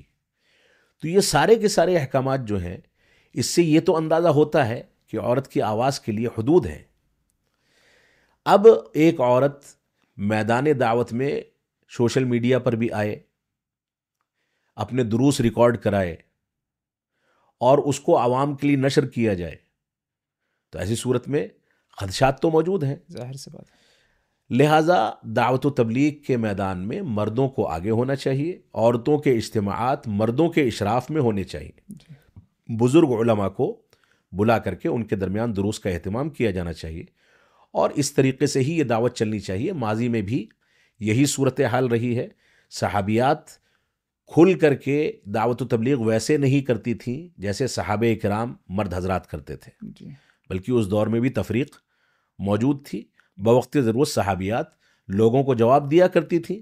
آج بھی اگر مردوں کے ذریعے سے کسی سوال کے نہ ملنے کا امکان ہے جی اور وہاں پر کوئی عالمہ یا کوئی خاتون ایسی موجود ہے جس کو گہرائی کے ساتھ اس مسئلے کا ادراک ہے، وہ معلومات رکھتی ہے، تو وہ آواز کے حدود کا خیال کرتے ہوئے مردوں کو جواب دے سکتی ہے۔ لیکن میں نہیں سمجھتا ہوں کہ دینی یا شرعی مسائل میں کوئی مسئلہ ایسا ہو جو مردوں کے ذریعے سے حل نہ ہو سکے اور عورتوں کو حل کرنا پڑے. ایسے حالات شاذ و نادر ہی کہیں پیدا جی ہوتے ہیں، عموماً پیدا نہیں ہوتے. صحیح بات ہے. لہٰذا یہ ایک نازک مسئلہ ہے، اس میں ہمیں بہت سنجیدہ فیصلے کرنے چاہیے. آج کل دیکھا یہ جاتا ہے کہ بعض اسکولوں میں، بعض مدرسوں میں بچیوں کے نشاطات، ان کے صحیح تلاوت، حمد و ثنا پڑھنے یا حمد یا نعت پڑھنے کی آوازیں یا تقریر کرنے کی آوازیں باقاعدہ ریکارڈ کی جاتی ہیں، اگرچہ حجاب میں ہوتا ہے، جی اور اس کے بعد اس کو نشر کر دیا جاتا ہے. پبلک کے سامنے. ابھی چند روز پہلے ایک کانفرنس میں میں نے خود یوٹیوب پر مشاہدہ کیا کہ بھری مجلس میں اسٹیج پر بڑے بڑے علماء موجود ہیں اور ایک خاتون نے آ کر کے تلاوت کی.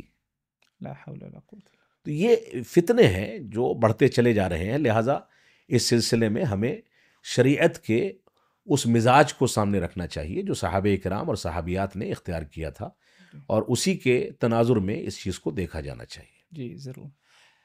مجلس کے اخیر میں اگر کچھ نصیحت کرنا چاہیں دعات کو تو کر سکتے ہیں. دیکھیے، میں اس قابل نہیں ہوں کہ میں نصیحت کروں. دعات جو بھی ہیں وہ میں سمجھتا ہوں کہ مجھ سے افضل ہیں، صحیح. مجھ سے زیادہ ذمہ دار ہیں، مجھ سے زیادہ علم والے ہیں، اور مجھ سے زیادہ دقت نظری رکھتے ہیں. لیکن نصیحت انسان کا ایک فریضہ ہے. جی الدین النصیحہ کے تحت جی ہمیں یہ بات قبول کرنی چاہیے کہ جو بھی دعات ہیں وہ اپنی زندگی میں اخلاص پیدا کریں، دنیا داری سے اپنے آپ کو بچائیں، شہرت طلبی سے اپنے آپ کو بچائیں، اور اپنی دعوت کی بنیاد قرآن و سنت اور منہج سلف کو بنائیں. اس وقت جماعت اہل حدیث بہت تیزی کے ساتھ دنیا میں پنپ رہی ہے، بڑھ رہی ہے. اس کی مسجدیں تعمیر ہو رہی ہیں، اس کے مدرسے بن رہے ہیں، اس کی تنظیمیں بن رہی ہیں، بہت بڑا خاکہ تیار ہو گیا. لیکن حقیقت یہ ہے، اگر باریکی کے ساتھ مطالعہ کیا جائے تو ہمارے علماء میں انکار منکر کے فریضے کو انجام دینے میں کوتاہی پائی جا رہی ہے. منہج سلف کی پیروی اور اس کے بارے میں صریح باتیں کرنے والے علماء چیدہ ہیں، چند ہی علماء ہیں جو اس طرح کا کام انجام دے رہے ہیں. لہٰذا ہمارے علماء کو اس میدان میں آگے آنا چاہیے. اپنے اسلاف سے اور ماضی میں جو ہمارے بڑے علماء گزرے ہیں ان سے نصیحت پکڑنی چاہیے کہ ان لوگوں نے کس طریقے سے ہندوستان میں یا پوری دنیا میں دعوت و تبلیغ کا کام کیا ہے. لہٰذا اپنے اسلاف کا مطالعہ کریں، صحابہ کرام کی شروحات کا مطالعہ کریں، متون علمیہ کا اہتمام کریں. دعات کو اور علماء کو سب سے اہم نصیحت یا ان سے سب سے اہم گزارش یا اپیل یہ ہے کہ متون علمیہ کا اہتمام کیا جائے. صحیح. اسلاف امت کے کبار علماء کے متون پڑھے جائیں اور عوام میں اسی کی بنیاد پر دروس و محاضرات اور خطبات تیار کیے جائیں. اس کے اندر جو برکت ہے میں سمجھتا ہوں کہ وہی ہمیں مضبوطی اور استحکام عطا کرے گا. اللہ رب العالمین ہم کو اس کی توفیق عطا فرمائے. آمین. ایک آخر گزارش، تکلفات سے بچا جائے اور سادگی اختیار کیا جائے. ظاہر سی بات ہے اس کی بھی ضرورت ہے ایک داعی کو. یقیناً تکلفات جو ہیں، بلکہ یہاں پر اگر آپ یہ کہیں کہ بیجا تکلفات، جی تکلفات سے مراد یہ نہیں ہے کہ انسان حالات کے لحاظ سے اپنے آپ کو نہ ڈھالے. کیونکہ داعی کے لیے ایک بنیادی چیز یہ ہے کہ اس کا لباس معتدل ہو، صاف ستھرا ہو. لوگوں کے درمیان جب وہ جائے تو اس کو گفتگو کرنے کا ڈھنگ ہو. لوگوں کے سامنے جب وہ اٹھے بیٹھے تو لوگ اس کو عزت کی نگاہ سے دیکھیں اور اس طرح کا ماحول بنے. تو تکلفات سے مراد یہ تو یقیناً نہیں ہے کہ ہم بیجا تکلف کریں، جی لیکن لباس کے آداب، رہن سہن کے آداب اور اپنی شخصیت کو نکھار کر کے چلنا تاکہ لوگ اس سے متاثر ہو سکیں. اس کے اندر سیرت کا، اللہ کے رسول صلی اللہ علیہ وسلم کی سیرت کا، صحابہ کرام کے اسوے کا پوری ایک جھلک نظر آئے. ان چیزوں کا اعتبار تو کیا جائے گا. خود اللہ کے رسول صلی اللہ علیہ وسلم جب وفود کا استقبال کرتے تھے تو خاص قسم کا لباس پہنتے تھے.